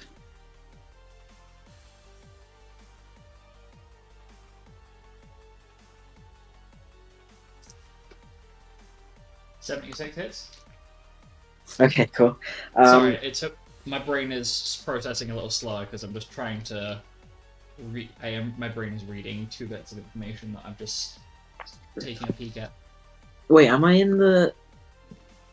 Does the Carmina bubble increase spell crit range? It increases crit range overall, so yes. Am I in it? You could be if you take like 10... If you step like 10 feet back. Actually, you know what? I can't really get to myself. Whoops. It happens to that move. Carmina has just used some of her movement. Oh no! Whatever Cool, will we do?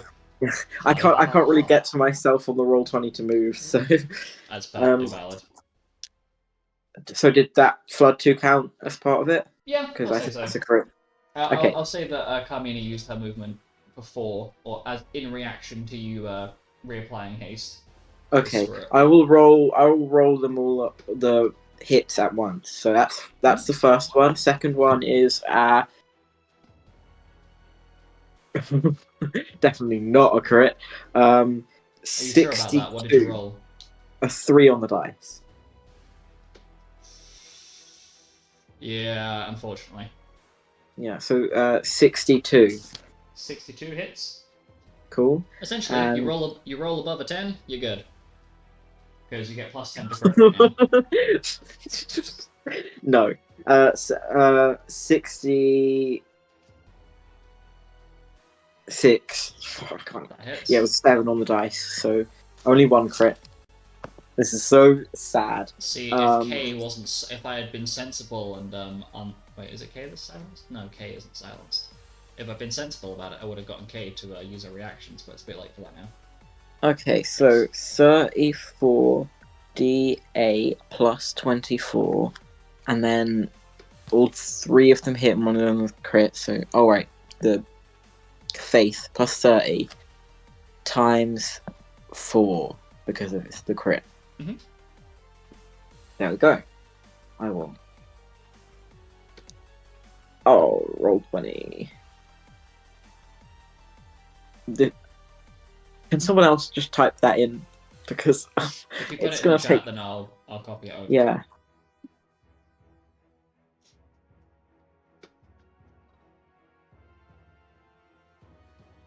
Yeah, I'll apologise if the map is lagging your laptop. It's certainly lagging my PC a little bit because Chrome is not appreciating it.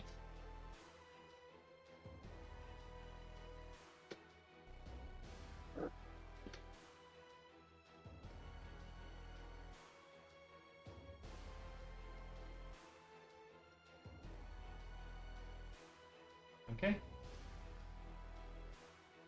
So that's 796 water damage total, but that's doubled because it's a weakness. Cool. Time mode. Because those are so useful. And that will be my turn unless someone wants me to move. Oh, Are you capable I of will moving? try to do MP. Let's see how that works. So immediately 9 following plus that 8. would be Marianne, but if you want, I can jump in with Alice's turn beforehand. No, I can do it. It's fine. Can you do my MPs and stuff? Yeah, It's how much MP do you want? 33 I spent on Alex's turn. 33. Okay. Yeah, I'll probably need you to do the roll 20 stuff for me. Yeah, that's perfectly fine. I didn't realise the map would cause as many issues as it did, so that's a note to future self. Can you move Marianne up to the thing? She has been moved up.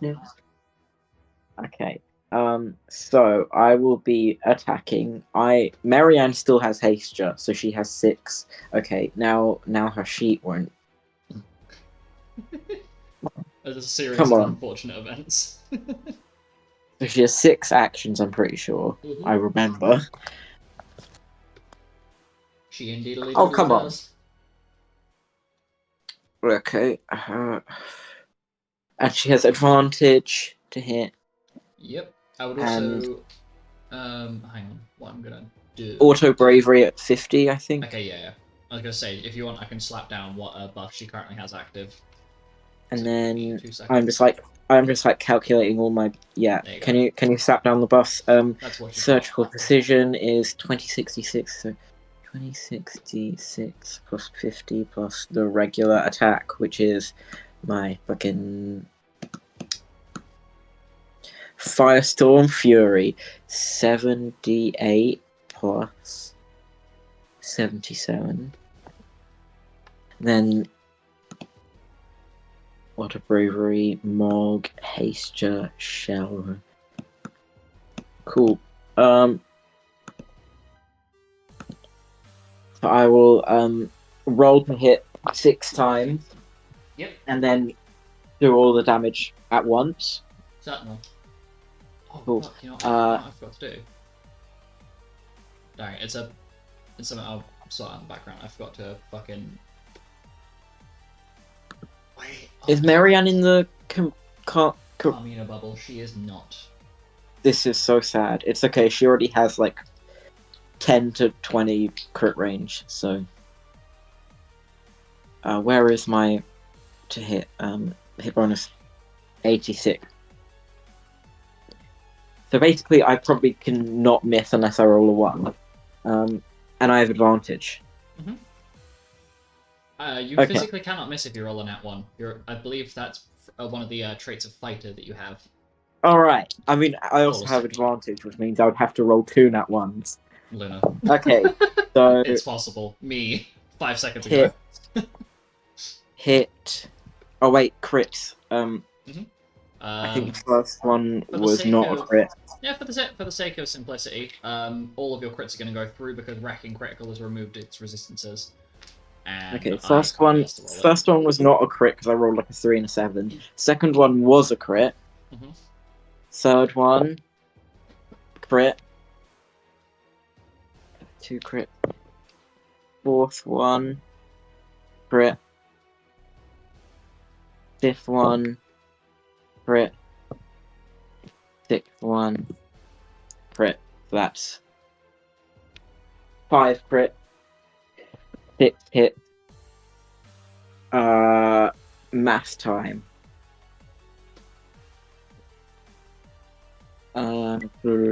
So 7. So sorry. No, take your 6. time. Take your time. And then, so that's times 11 of the whole thing. Cool. I will type it into. Wait, let me check if the Roll20 is playing. No, definitely not. Yeah, I will type it into Discord. Okie dokie. 11 times.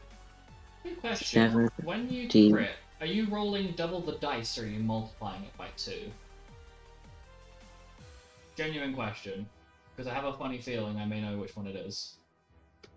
I'm just like multiplying it by 2, Okay. Sorry, my like brain... the whole thing. Yeah, okay. Don't mind me. My brain had a moment. It was like, Um. hang on. Oh wait. Don't I have like crit is times 5 or something? You do, if memory serves correctly. I'm on the wrong sheet. Marianne. I do. Marianne But- Neverend. okay. Yes. Jesus. Times So 5 that's crit 5 multiplier. crits. So that's times 25 plus. Mhm. Fuck, the math is killing me. Oh, dear. So 1 normal, and then so 26 times 26. Yes, times 26. Sorry. That's okay. No rush. No rush. Well, We've got plenty of time. 26 times 78 plus 26. Is this gonna actually go through? Yeah? With all these numbers, do you think? Plus 50. I mean, I think I've managed to roll like several thousand D100s in this before. That's what I think it is. There we go.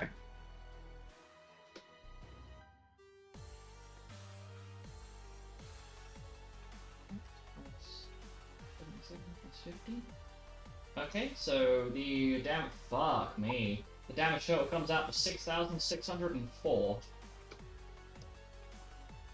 Jesus. Nice. Damn, girl.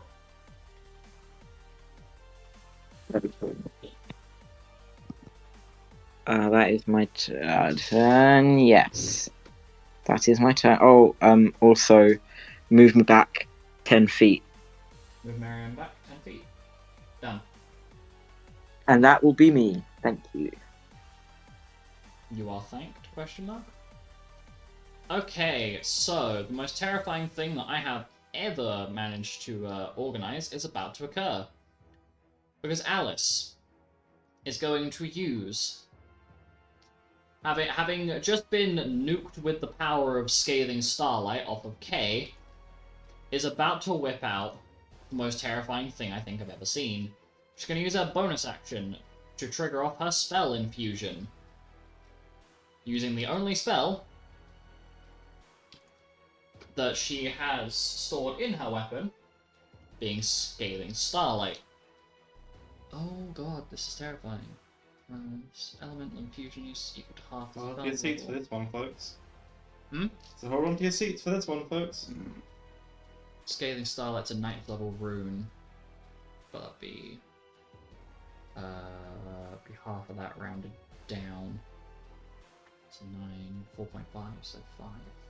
So you have 7 uses of that left. And then Alice is going to use her first act. Wait, does she have haste still? She does. Oh god. Oh god. Oh god. Oh no.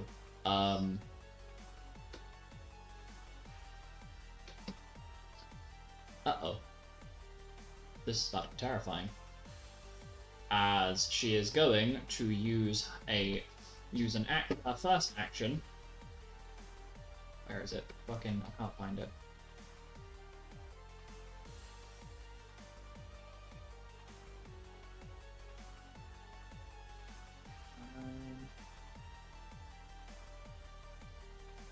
So her blade is glimmering with the scathing starlight spell. She grabs both hands on the weapon, dashes, runs forward, proceeds to use first action to scan it, and finds that she can, in fact, learn some blue magic from the Elder Demon Wall. Things such as, basically, how much details do I give? Scans target, says can learn a spell, so yes, she can learn spells from it. Going to use action 2 to cast Azure Chaser on herself. So she now has +5 to crit range and doubles her damage modifiers on targets that she has scanned that have learnable blue magic or abilities. With both hands on the Raven's Soulbreaker, it's going to use her remaining 4 actions to roll to hit this thing. Landing a hit and critting. A hit and crit. Hit and crit. Fuck me. Okay, this is about to get a little perturbing. Because boy.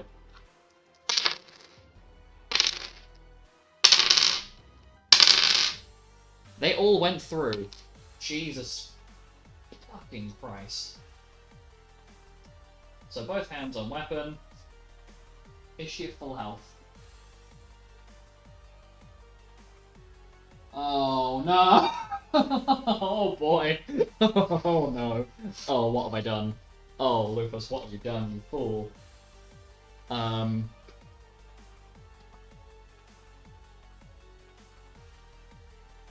Please bear with me as I'm about to do an upsettingly large quantity of math.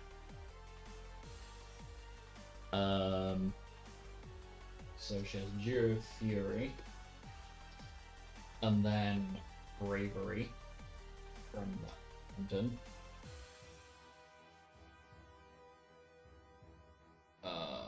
Brain is hard reset. And then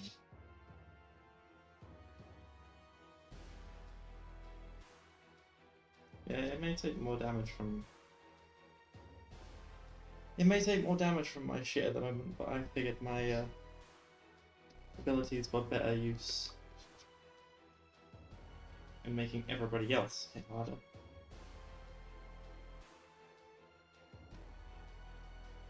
that's weakness. But then we take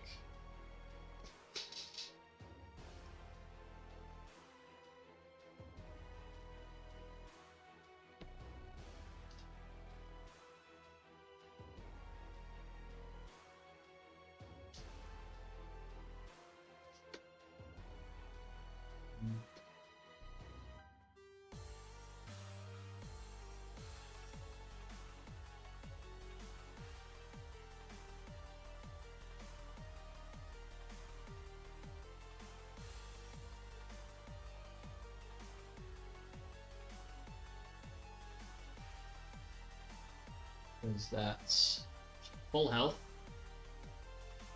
So that's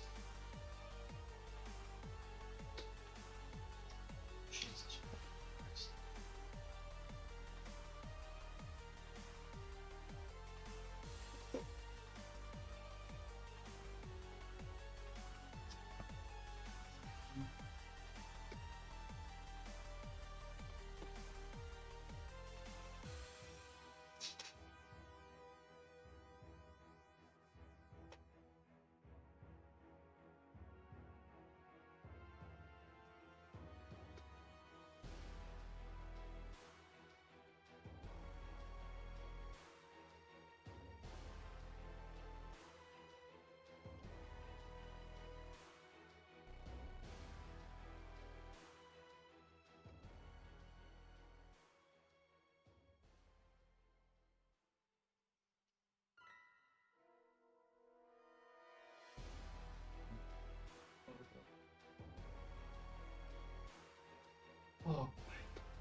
Okay. I think that's it. So, she brings the weapon around. That was an error with my formula. Was there now?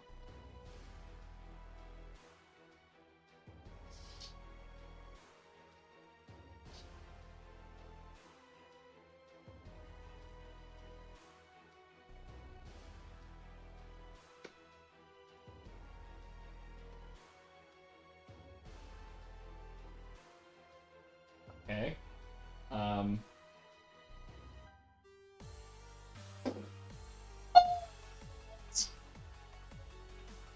What? Okay. I think it's dead. Oh yeah, it's dead.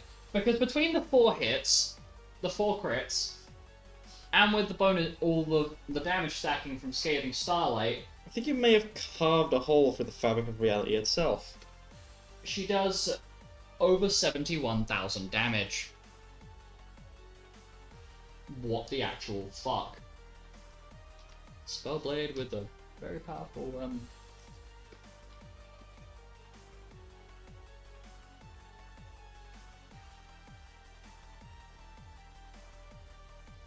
Okay then. The Demon Wall just gets absolutely fucking annihilated as the intensive power of the Scathing Starlight Infusion proceeds to absolutely fucking rip through this thing. Okay, note to self: don't leave Alice alone in a room with Kay. That's a terrible idea.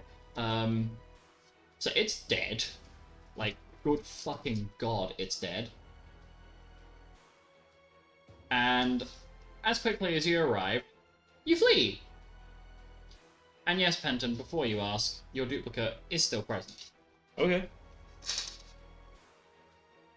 Jesus fucking Christ. And now the map is not painful anymore.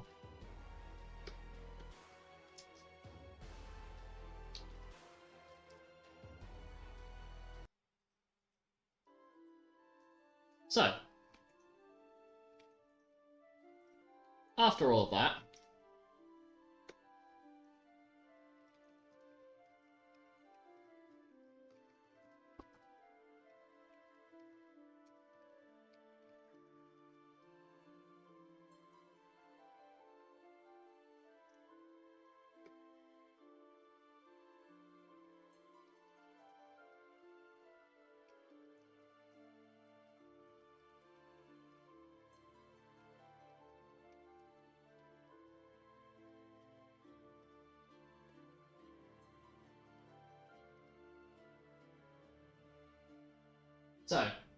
after a lengthy fucking trek, you manage to find the little you manage to find where you left, roughly, and you make it back. And there appears to be some ruckus within the guild hall, as you had initially I'm gonna say you made your way back via the teleport crystal. As you got to a safe zone, walked back, and you're all collectively kind of both congratulating yourselves and relieved by the fact that you are not in fact a bloody smear on the wall of the the shrine's temple.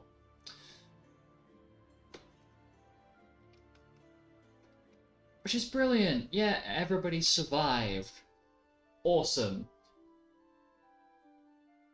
But there is a thought in the back of your mind of, okay, we need to go and report this in. And as you get back into the teleport crystal room, you're about to make your way out to go find where the guildmaster is. The door itself slams open.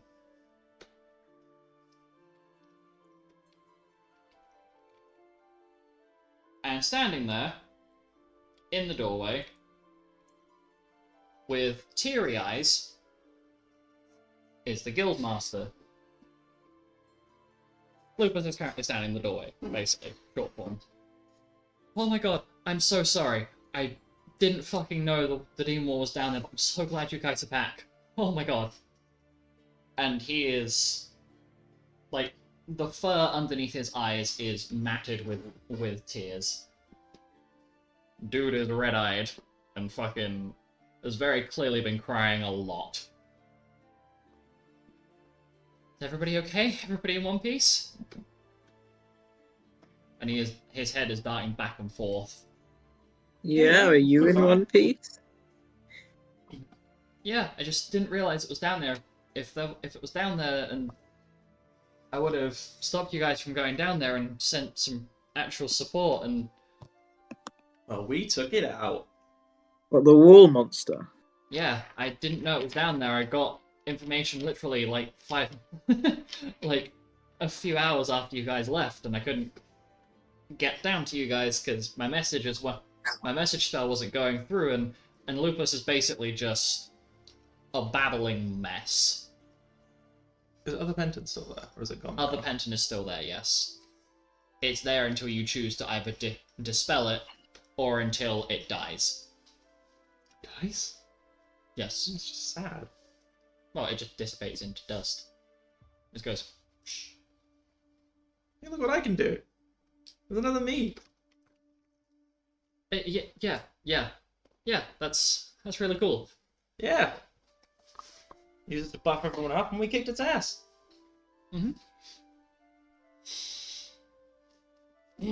And so Nolan pipes up. Okay, enough of this crap. For the love of God, lad, what's got you in such a fucking tizzy? Huh? No need for fucking tears. We're a guild group. We're supposed to be dealing with this shit. The fuck's up with you?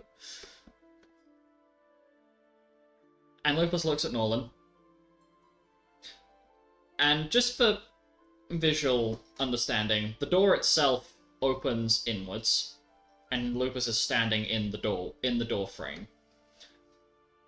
And you see this large figure step up behind him, arms wrapped round his shoulders, and there is whoever this is, has a patterned shirt, a plaid shirt, with a black and red crisscross.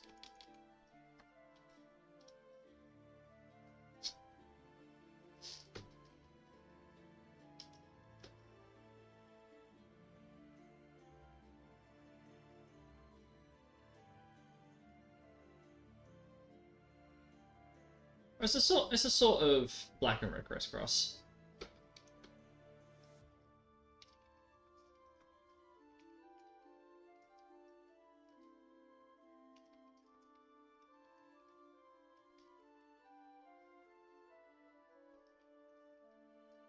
Hello.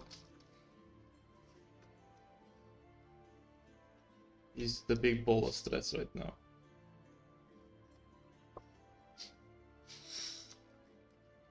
And Penton, I'd like you to roll an insight check for me.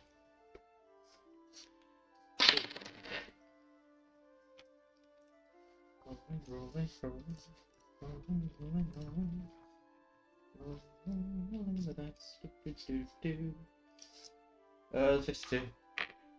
Yeah, this isn't any sort of illusion or anybody polymorphed. That's the genuine article standing right there. Which doesn't make sense, because all of the guild groups have been dispatched across the globe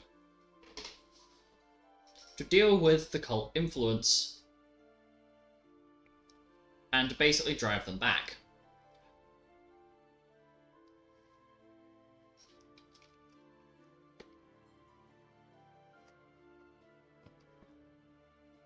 And Lupus, in his teary state, he's being, like, although he's kind of being squished by Brutus, just very, very sheepishly utters out, Groupe's back. They came back alive. I mean, did you ever doubt it? But they're alive. I didn't doubt it for a minute as Lupus looks back at Brutus, who's kind of just in the doorway. Isn't that great, guys? you guys have got the heirloom. And one of the many people that we sent, one of the many groups we sent out is back as well. Because they came back. Sorry, my power cut out. Oh shit! That's Yeah. perfectly fine. I straight up stood up from my desk and the power went out, so I had a massive laugh about that before I went and did what I said I was going to do. Oh shit. So, essentially, just to catch you up, the demon wall got absolutely fucking obliterated by Alice. The party, Oh, nice.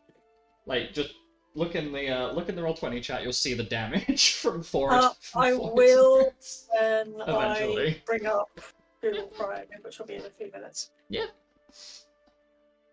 But basically, parties use the teleport crystal to just quickly get back after finding a safe zone. They've come back.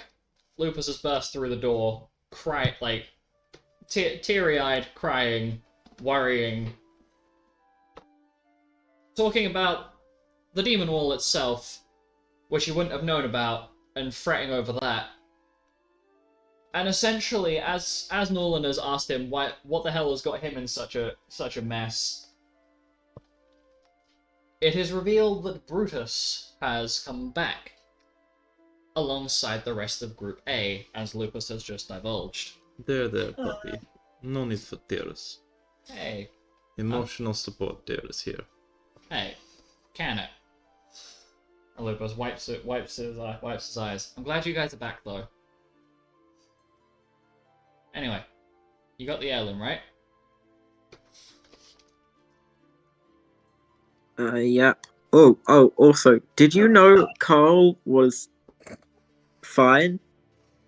Lupus Or looks at got Carl. brought back? Lupus looks at Carl. Huh. Bit of a different outfit from what I was expecting, but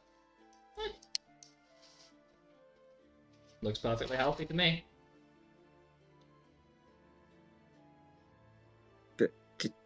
Did you know before? Lupus very slowly nods. Yeah, Lilac decided to let me in on the information a few hours after you guys left. Are they staying? I mean, Oh, from what I've understood, they're here until we deal with the Lillian Beast, cool. and then well, they'll be given their decision as to how they want to go. I'm assuming that's fine with both of you. And Lupus looks to Milo and Carl. Yes. It'll be a bit odd getting used to things again, but I don't see why not. Anyway, I suppose a little celebration is in order. Say, are all of you partial to a little bit of mead? Yes. Are we partial? Well, Fish, do you know who you're talking to? yes, I know who I'm talking to. I will drink every single one of you under the table. And then some. Or I'll die trying. Probably the second one, but Most likely the second one. I like to believe it's the first one. Anyway, I'll go and get a couple bottles of mead out, and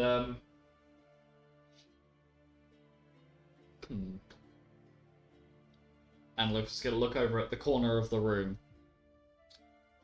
Where did you hide my favorite drink?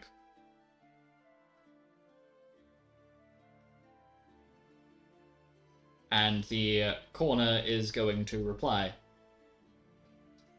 I haven't had your drink. Well, I couldn't find the fucking bottle yesterday. I was gonna get a little celebration ready beforehand. Maybe you're finally going senile. Fuck off. And Lupus is going to use Runic Fusion to cast Greater Dispel 2 to fucking remove Ziggy's cloaking.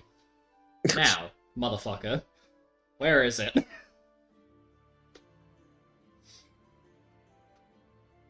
Did you clean the cabinet or something? DM, where is it?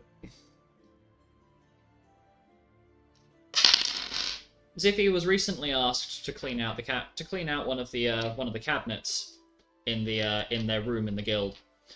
and it is left in one of the cool storage areas in the kitchen, as if you put it in there to come pick it back up later. I completely forgot to pick it up. Just left it in there. Essentially left it in the equivalent of a fridge. It's in the fridge. Wow, okay. Well, I don't have a reason to steal it. Why would I not tell you? I don't know. Maybe because it's moon grape whiskey? A couple of shots of that will be the perfect de-stressor after fucking finding out that all of my people could have potentially gotten squished into meat paste. I don't know. Now then. We're fine. Well, it doesn't stop me worrying. And this is it's a surprisingly blunt level of emotive state from the Guildmaster. Oh, he's a little bit more reserved. This is just unfiltered.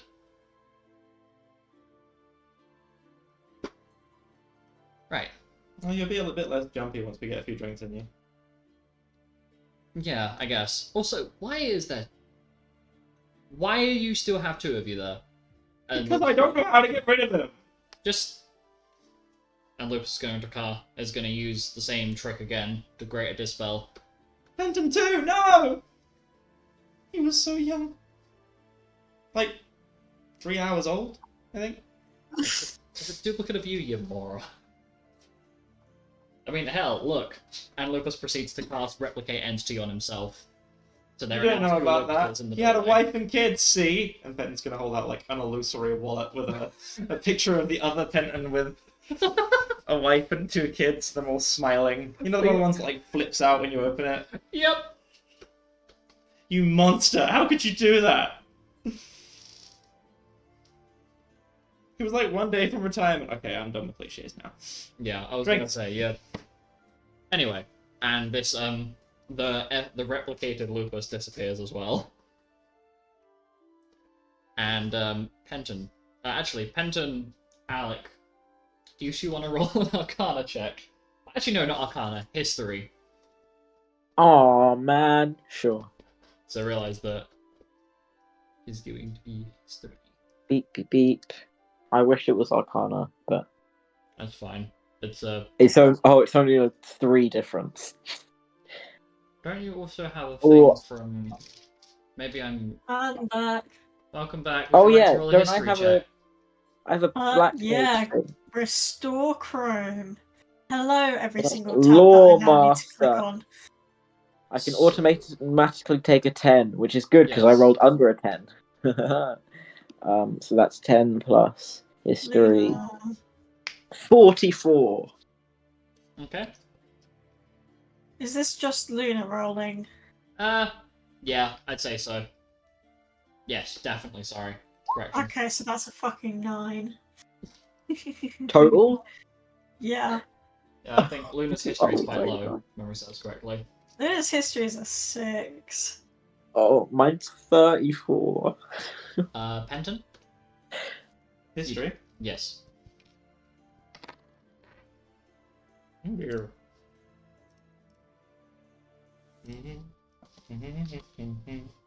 Is 41. Wait, no, it's not. No, it's not.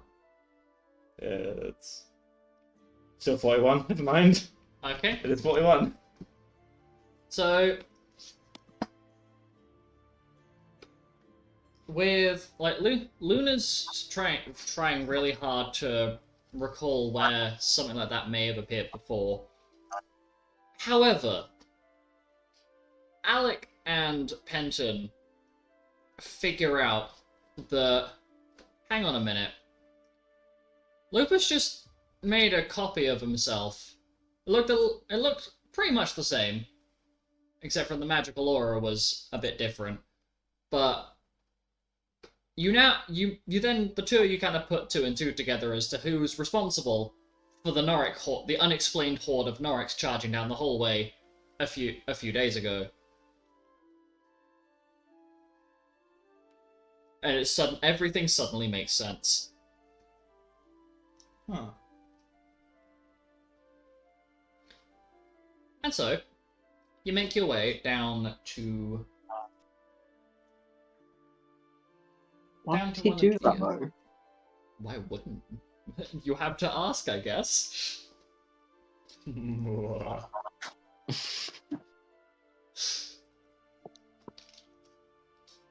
so strange.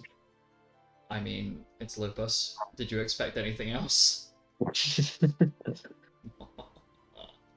Teehee.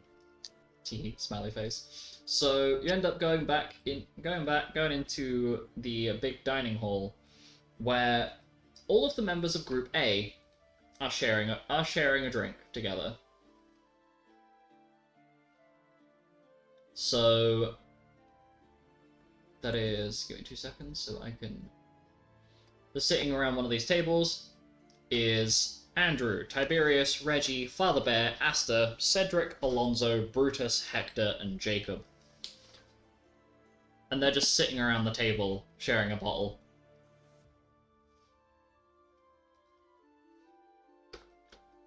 And immediately, I'd say Alec and a couple of,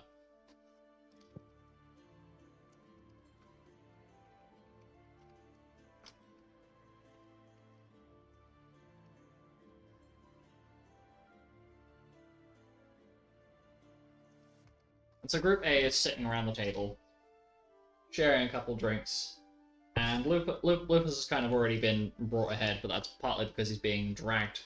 You know, like when you're like just walking somebody along and they're like slowly walking behind you, so you're just like half walking with them, half dragging them. Basically that, but Lupus is the one that's walking too slow. Brutus is just like, yeah, nah, let's hurry up. And so they're sitting around the table. Lucas has got his little little bottle in hand, having a bit of a laugh with the rest of Group A. And you all are in. He waves his hand over to invite you all to join. Well, come on. It's not fair to leave you guys out of fun. Come on, you've just gotten back from a mission. Unwind. Okie dokie.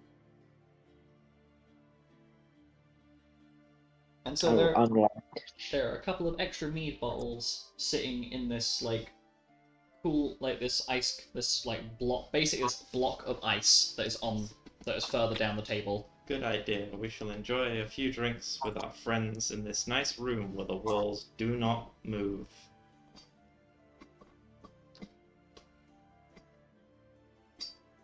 And Lupus looks at Penton. I mean, I could make the Such move an if you obvious want. I'd rather you didn't.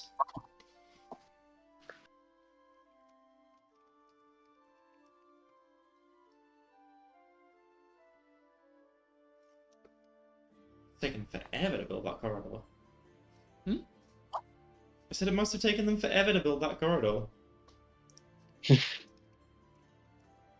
Long ass corridor. Like, besides housing that wall, what purpose does it serve? It's for the For that regard, the wall's designed to crush, then why would you make pathways for them? it's for suspense. Well, For the drama. and this is where Alonso pipes up. Well, I would not say it is a case of suspense. We were heading around in the underworld for a little while. That was where we were assigned. God help me if we have to fucking go for a rabbit hole again. And drag Reggie's ass through the fucking streets again.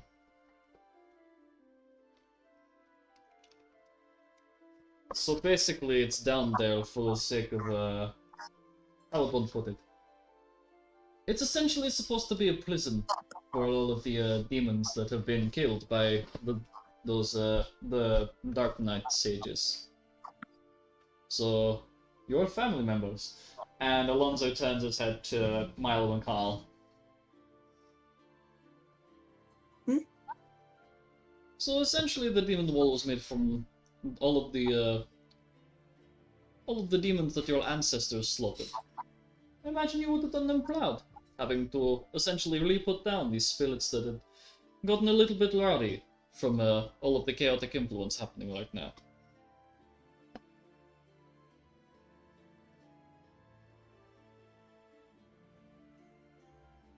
And Father Bear is going to shuffle over to Milo, giving him his personal space, and is going to very quietly mutter to him, "Say, you seem a little bit tense."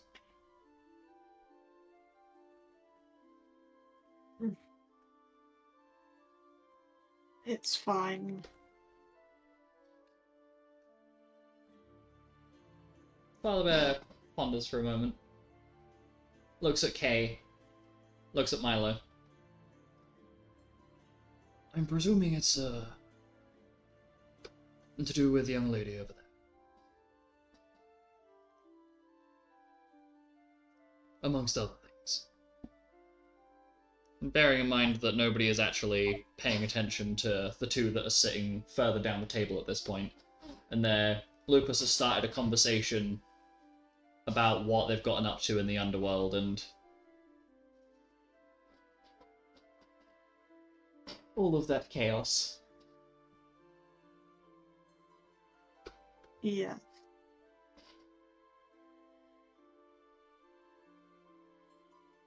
Father Bear mulls over his words for a moment.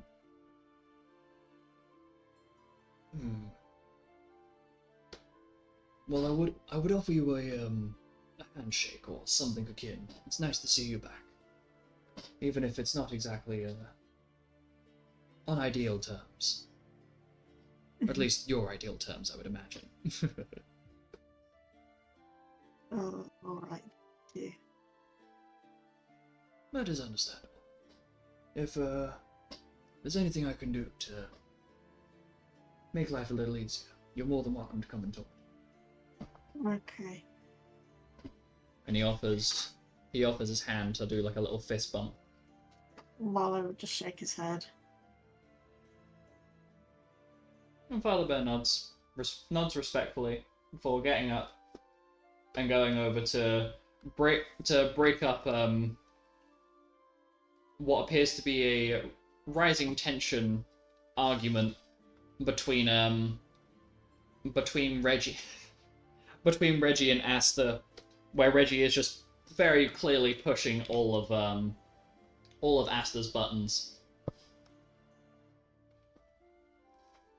And so the group spends some time here relaxing and just taking a little bit to, actually enjoy and unwind, since there doesn't appear to be any immediate threat. All of the other heirlooms are pretty much sealed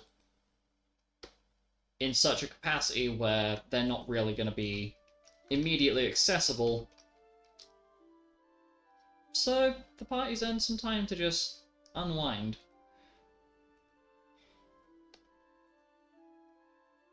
And please do feel free to correct me if I am wrong in any capacity.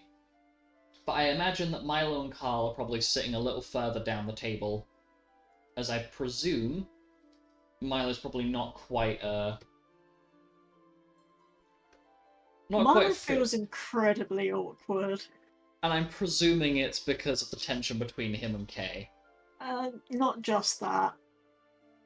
Anything else? Just so I can have an idea of what's going through Milo's head currently. It's just general, just like, this is just really awkward.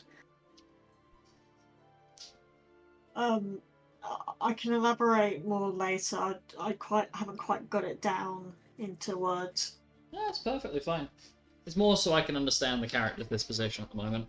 So he's definitely feeling a bit awkward, and Carl is as he does, basically spending time with Milo to give him a little bit.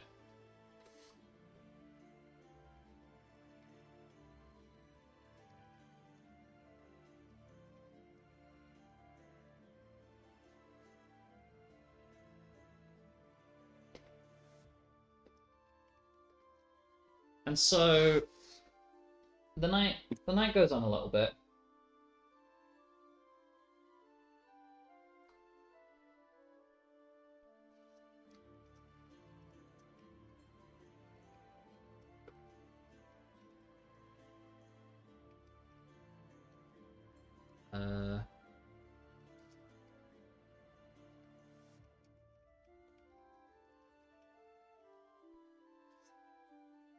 So as the night goes on, things get rowdier to the point where Lupus is being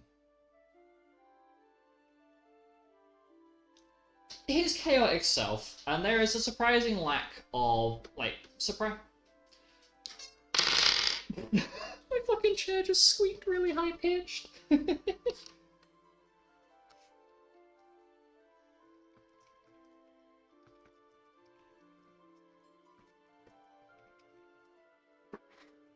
And so it's very visible to, I guess, Penton and Xanis of everybody. It's the most obvious, as they've encountered him at his worst more frequently. But Lupus is completely unwound. Like, there is the more fun-loving, happy energy is coming out of him at the moment. And it's making the whole celebration of finally getting hold of this heirloom that now marks the, if memory serves correctly, now marks the halfway point for gathering all of the heirlooms.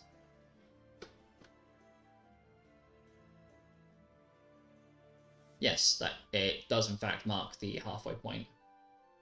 I'd say we've done pretty well for the problem group. I mean, only 10 something? 5 something? I don't know. How many are there again? I'm presuming that you're asking me this as DM, not as character. No, I'm asking this in character. Okay, sorry, I had to clarify because my brain had a moment. And Lupus chuckles a little. Well, we've got, what? I think 9 more, if you include my one. And then 2 of them we just have to go and bitch slap Mace. One of Two of them are bitch slapping Mace. Yeah, well, In one go. it's right, a 2 he for has 1 deal. Yeah. Oh my I'm just God. gonna walk into his little sanctum, kick the shit out of him, walk out, and then come back a week later and just find him fucking crippled on Yeah, the floor. and just right. fucking It's a 2-in-1 deal. Stomp It's him not, down. Well, not just going back. the good news is, thanks to the fact that Axton and Ollivander are here, Summoner Heirloom, piece of cake. Time Mage Heirloom, we've got to go for a little trip. But you know what? It's gonna be fucking easy. Black Mage Heirloom, piece of cake. Won't have a problem there. Because all we gotta do, go down to the Abyss, you've got Kazaroth, Edith, and Rose. So, worst case scenario, you come back with a couple of cuts and scrapes. The Kazaroth might poke a few times. Lilac has been spending hours and hours preparing to go for his heirloom. I'm pretty sure Ankh is just trying to figure out where Mace is at. Ninja heirloom, easy. Scholar heirloom, I think we've already been down there and found the doorway to it at least. Astrologian heirloom, now that one's gonna be interesting because we gotta go find a big Durg. A bird dirt? What's a bird dirt? Big Durg. And he's making the silly noise for the sake of it. And then my one, which I would prefer not to think about right now, but you know what? And then, Lupus starts leaning a little bit too far back, and ends up getting caught by Brutus, who is sitting next to him. Thank you. And Lupus sits back up. My one. We get that done and dusted. We've figured out, basically, once all the other groups have made it back, or what's left of them's made it back. Let's not go into that one, I'm a little bit concerned about that. That's why I'm so happy right now that everybody's back. And there's actually been some positive change. I mean, look, Cedric's actually having a human conversation. It's a bit weird to see him without blood all over him. And Cedric is, in fact, at the other end of the table, sitting there having a surprisingly civil conversation with Nolan. Does he have blood on him? No. Actually. Wow. And Is he asking if he can have blood on him? the murderous energy that's normally around him has significantly lessened, so it's more just like a passive-aggressive aura. You know Wow, what? alcoholism is the cure. Yeah! Woohoo! Alcohol, Roll an the insight check. solution to all life problems. Roll an I insight will check. roll. An insight I check will onto roll. whether alcohol is the solution of all life problems. No, Yep. but that would be aimed at Alec and Penton, since you both wanted to open your 7 plus 17. 24. 24, and Penton. Insight? Yep. Insight. To see in. Insight 56. You both succeeded the check there, because it wasn't a very high DC to figure out. He is completely sober. The bottle that was gotten out for him is uncapped, but there is nothing that has been drunk out of it. Which is probably the most impressive thing. He is completely sober whilst having this interaction. Damn. Which is weird to see. And so Lupus leans forward. Leans into Brutus a little bit. So, big fella up here and the rest of these crazy people have managed to get the details together. But basically, once everybody's back, because they'll be back, trust me. I know them well enough, I trained them, they'll be back. Maybe a couple of cuts and bruises here and there, but we can take the fight straight to the cult, because we might be able to figure out where they're based on Zeliquin. We know they're on the island, but we've never found their actual base of operations before. Trust me, we've fucking tried. But if we can figure out where that is, because all of their cultists will be running into one place, and we can just essentially use some detection magic, some really high-powered detection magics, to just spot where they all are. Because it'll just be like another mass civilization of people in one space. Or they'll just, maybe one of them will just pipe up and give us the details. But we go there, we bitch slap them, we sort them out, problem solved, and then we go down to the abyss and we kick the Lilian Beast into the infinite void. Easy as that, huh? Well, no, but do you really want me to sit here and talk about the doom and gloom of it all?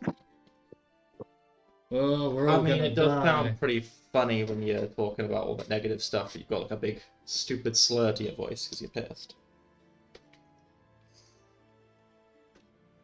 Well. And Lupus basically falls onto Brutus at this point, as he's had a little bit to drink, and it's definitely gone to his head.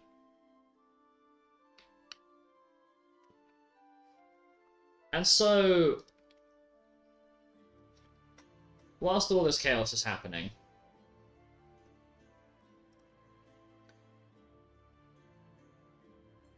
Milo feels a very light tap on the table. A fair enough distance away from him. But whoever this is has definitely caught Carl's attention quite quickly.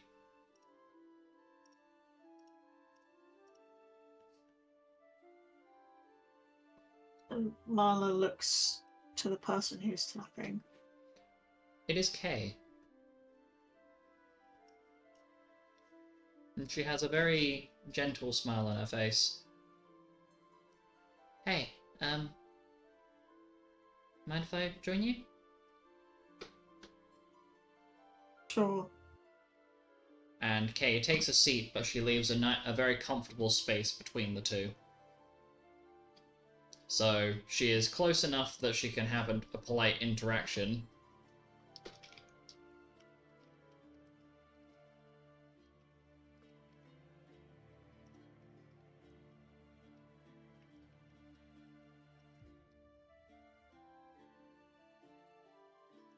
And she looks over, Milo looks over to Carl. And with a very, very tentative tone. So, How'd you find out? The genius over there was still present.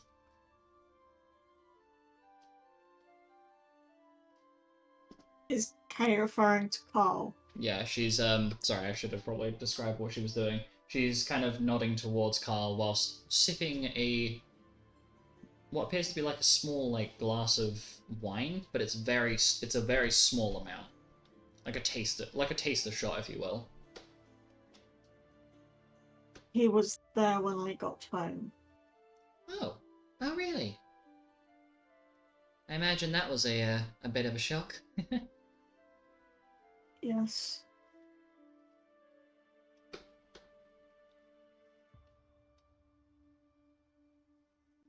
And Kay takes a moment to ponder.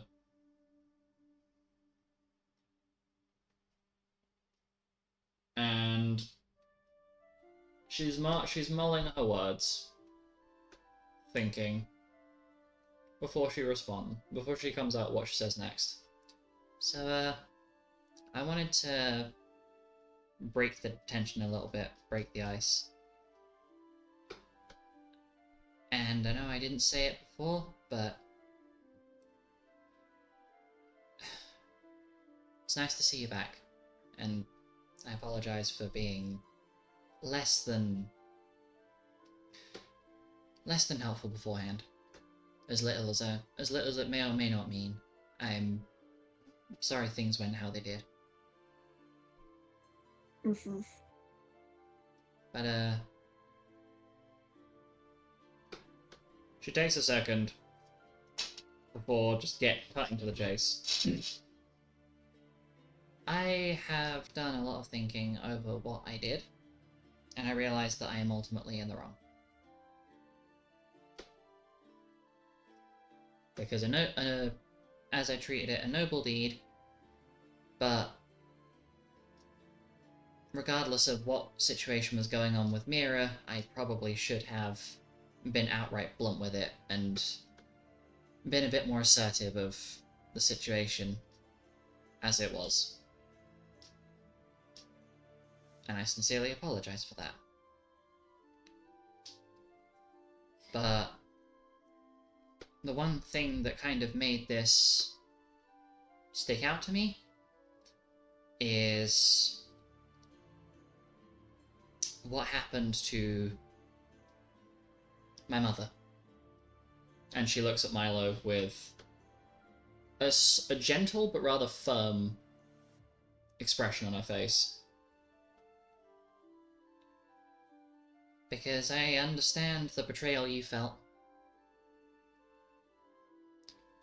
After finding out what was going on in the background with my parents' marriage and the difficulties of that, and what transpired there, and the fact that my mother swapped sides to the cult before she met her timely fate at Rose's hands. And I understand where you were coming from with that feeling of betrayal and having your trust broken.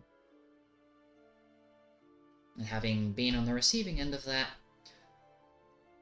I understand now that whilst I did it for the right reasons, I went all of the wrong ways about it.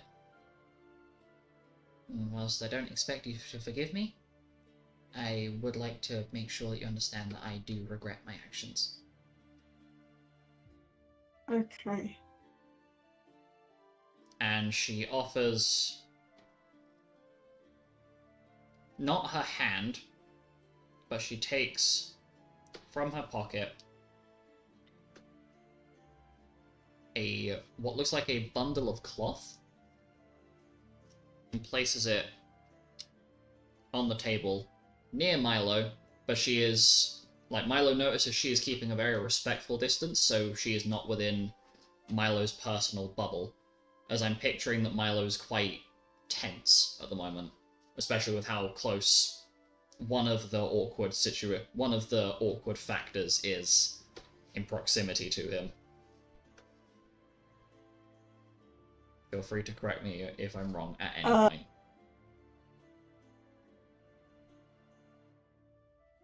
He looks at the... Is it the scarf? No, the scarf that she was given a while ago was given back to you because it was Carl's scarf, if memory serves No, correct. no. Carl? Milo gave me... No. Mira's jacket Alistair. was given. Yes, it was Alistair's scarf. Alistair... Milo gave Alistair Carl's scarf, Which then made I it... think. Yes, I do 'Cause, recall. Milo was going to give Mira his jacket, but Mira had gone by then. The scarf that Kay got was a gift from Milo and Carl? Yes. Yes. Sorry, me having to recall which direction things went. So she places the scarf on the table. As that is what it is. The scarf that was gifted. But you notice that there's some embroidery thread put through it. As she's adjusted it a little bit to fit her nicer. But also, you notice that there is some extra threading that within the inside of it, you notice that she has acquired a secondary scarf that matches the color of it, that lines the inside of it. I took up a little threading class during some of the free time I had. I figured out how to pad the scarves a little bit. Don't know if well, if I can try and find the same material, if you'd like me to try and create a winter scarf for you. I'm not interested. That's fair. I should probably let you have your space. Thank you for letting me talk to you at the very least. Okay. And Kay steps up from the table and walks over to place her now empty glass on the side before leaving the dining hall with Alice in tow, as Alice has had a few too many to drink and is being a problem, so Kay is escorting Alice out of the room. As Carl decides now is the point that he should pipe up. Say, that went surprisingly well.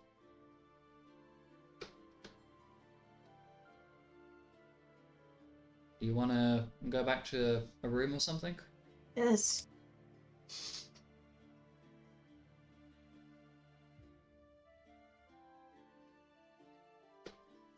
If that wasn't obvious, that was it. I did say yes, but very strained. That's fair. So Carl stands with I'm imagining Milo's following suit. As the two slowly make their way out of the room. So, are you gonna be okay being back here? And this is as the two of them are kind of walking down one of the hallways back to a new room that's been designated for them. I have an easy escape if I am touched, but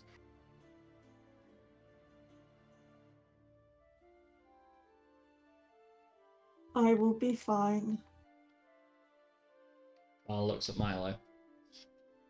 Brother? I think a bit more than fine is in order. Is there anything that can be done to make you feel a bit more at ease? Not now. No? Okay. Well,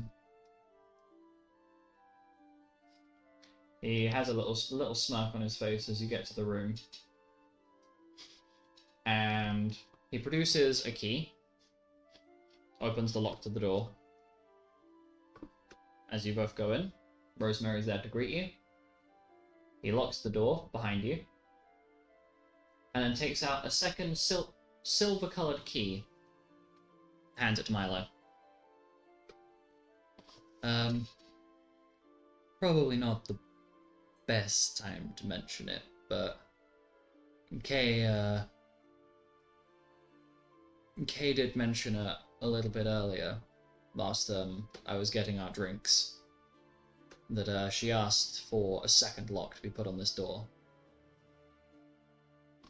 Just to avoid any concerns.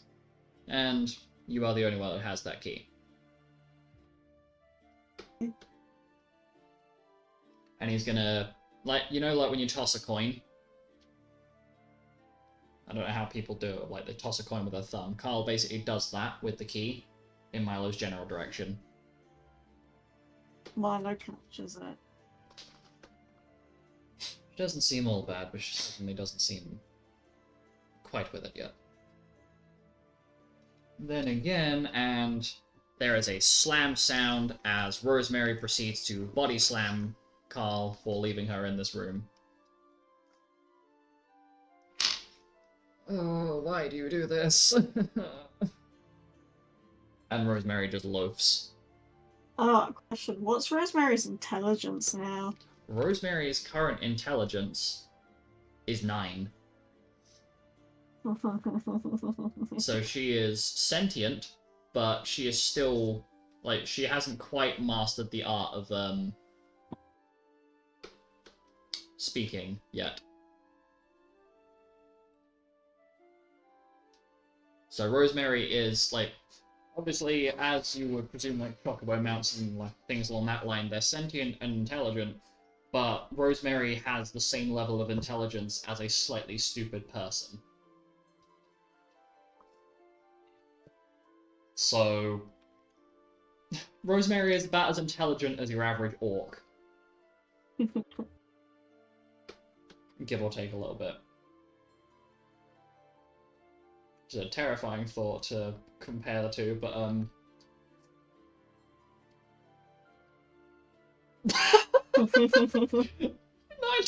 not entirely wrong though. Oof. And so Carl takes a seat. Oh, has been taken a seat upon. Looks at Milo.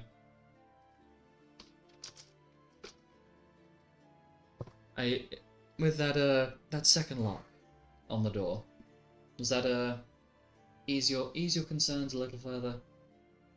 It's fine. Hey, come on now, brother. I'm just looking out for you.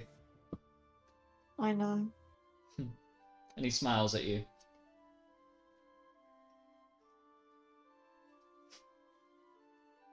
I'm guessing glad I didn't say anything about the fact you cried when you saw me again. Thought that would have been a given. Yeah, I know.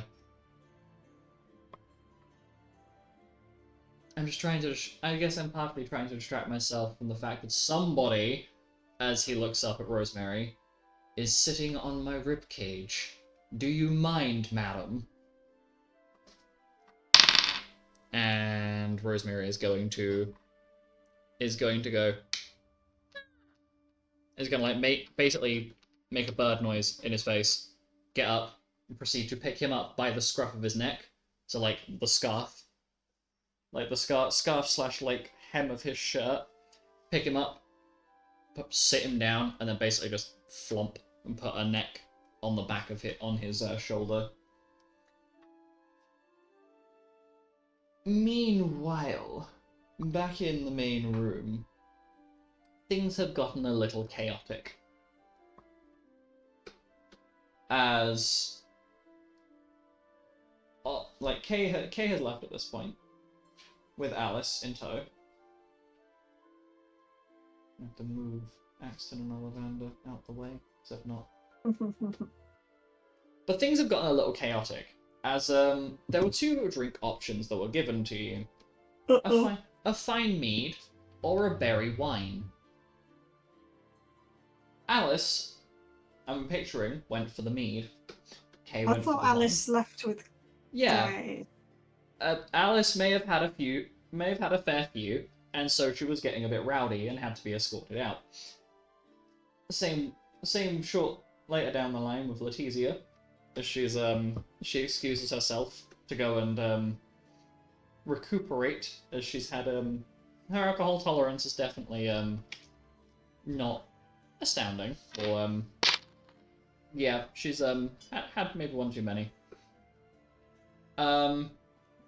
However, Alec, Aurelus, Luna, Norlan, Penton, Xanis, Uzok, Lupus, and Group A are still here. And they're all back and forth, chit-chatting.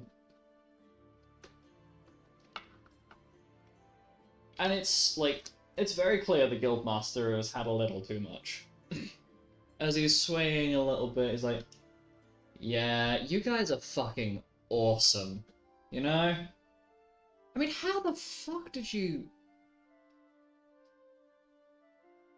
You'll be surprised to hear this. Wait, are you talking to us or to Group A? To Group U. Okay. Group A are in Yes. various, they're just kind of amused by the Guildmaster's position. Well, would you believe us if we said teamwork? You know what? Which is a weird concept for us, I know, but... I could believe it. I mean, hell, I'm not saying anything, but it seems like you guys are kind of developed well. Amongst anything, I guess. And Lupus has to take a moment. So, you two... And Lupus points his index finger at Alec and his middle finger at Aurelus. So you two... Us two. Yeah. Yeah. So what's going on with you two? Are you like a relationship? Are you like... Come on. Yeah. I'm gonna look at Rollis. Aurelus looks at Alec. I mean, I would presume we're in a relationship. That's what I assumed too. And Lupus just laughs and goes, ha. Yeah, cute. You two should be cute together. Go be cute. And he waves his hand at the two of you, as though to dismiss you from the table. Aurelus takes this as a cue to basically go over to Alec, very gently kind of lift Alec up. Now, I do believe Kay's taken Alice over to Medbay. And I think Letizia's probably gone over there just to make sure that Alice hasn't somehow cleaved something in two. So, do you want to go to the library and maybe read some of the romance books that are in there? Kind of Sure. sus. Come on, that'd be cool. We can like cuddle like they do in like those book like. He's trying to remember the romance novel that he's thinking of. I believe it was from fucking... Was it? It was a book I was reading before I ended up coming here that was like a really sweet romance novel between two people. I'm trying to remember what it was. It was like one of them was like laying back on the other. Like a recliner chair. I think. I don't know. I'll have to show you. It's really cute. Come on. And he seems insistent on wanting to go and read books together in the library. I will go with him. Meaning that Alec and Aurelus have left the table. Nolan is being very loud and rowdy. Xanis and Uzok are chit-chatting. And they end up leaving the table as well. So it leaves Penton, Nolan, and Luna with the rest of Group A and the Guildmaster. And Lupus looks at Luna. So... Mhm. I was told you absolutely annihilated a King Malboro. Oh, I've got his mustache and pulls it out. And Lupus looks absolutely overjoyed and so enthusiastic about the size of this giant plant mustache that you basically just like imagining like clown pulled out your bag because it's a big mustache. Magic satchel, yeah. Yeah. And Lupus just looking at it like, whoa, that's a big stash. In like one shot as well. And Lupus is going to look at Brutus. Look at the size of that thing. It is a big mustache. No! Lupus is going to look at Luna. Bruce is gonna pick up the mustache and pretend it's his mustache. And Lupus looks at the mustache and goes, "Hey Luna." Look at me, I am Big Marlboro Man. No. No. And Lupus takes the mustache off of Brutus and places it on the table. Have you thought about getting this thing downsized to wear as like a disguise? You're kidding, right? And Lupus is looking directly at Luna. I have not. He's kidding, right? I could get it downsized if you'd want to use it as a moustache. It's like a magical thing. Gonna make it small. So then it's a usable moustache. And then, when nobody's expecting it, when you're stuck in a boat or something, or you're stuck and you need a raft, you can just moustache, and then you have a raft. In a boat? Yeah. What's weird about that? But Moustache raft. would it float? Of course it would. Wouldn't it float, Luna? What? That says it all, really, doesn't it? And with that confused response, we shall conclude the session. We'll see you in the next one. Bye bye.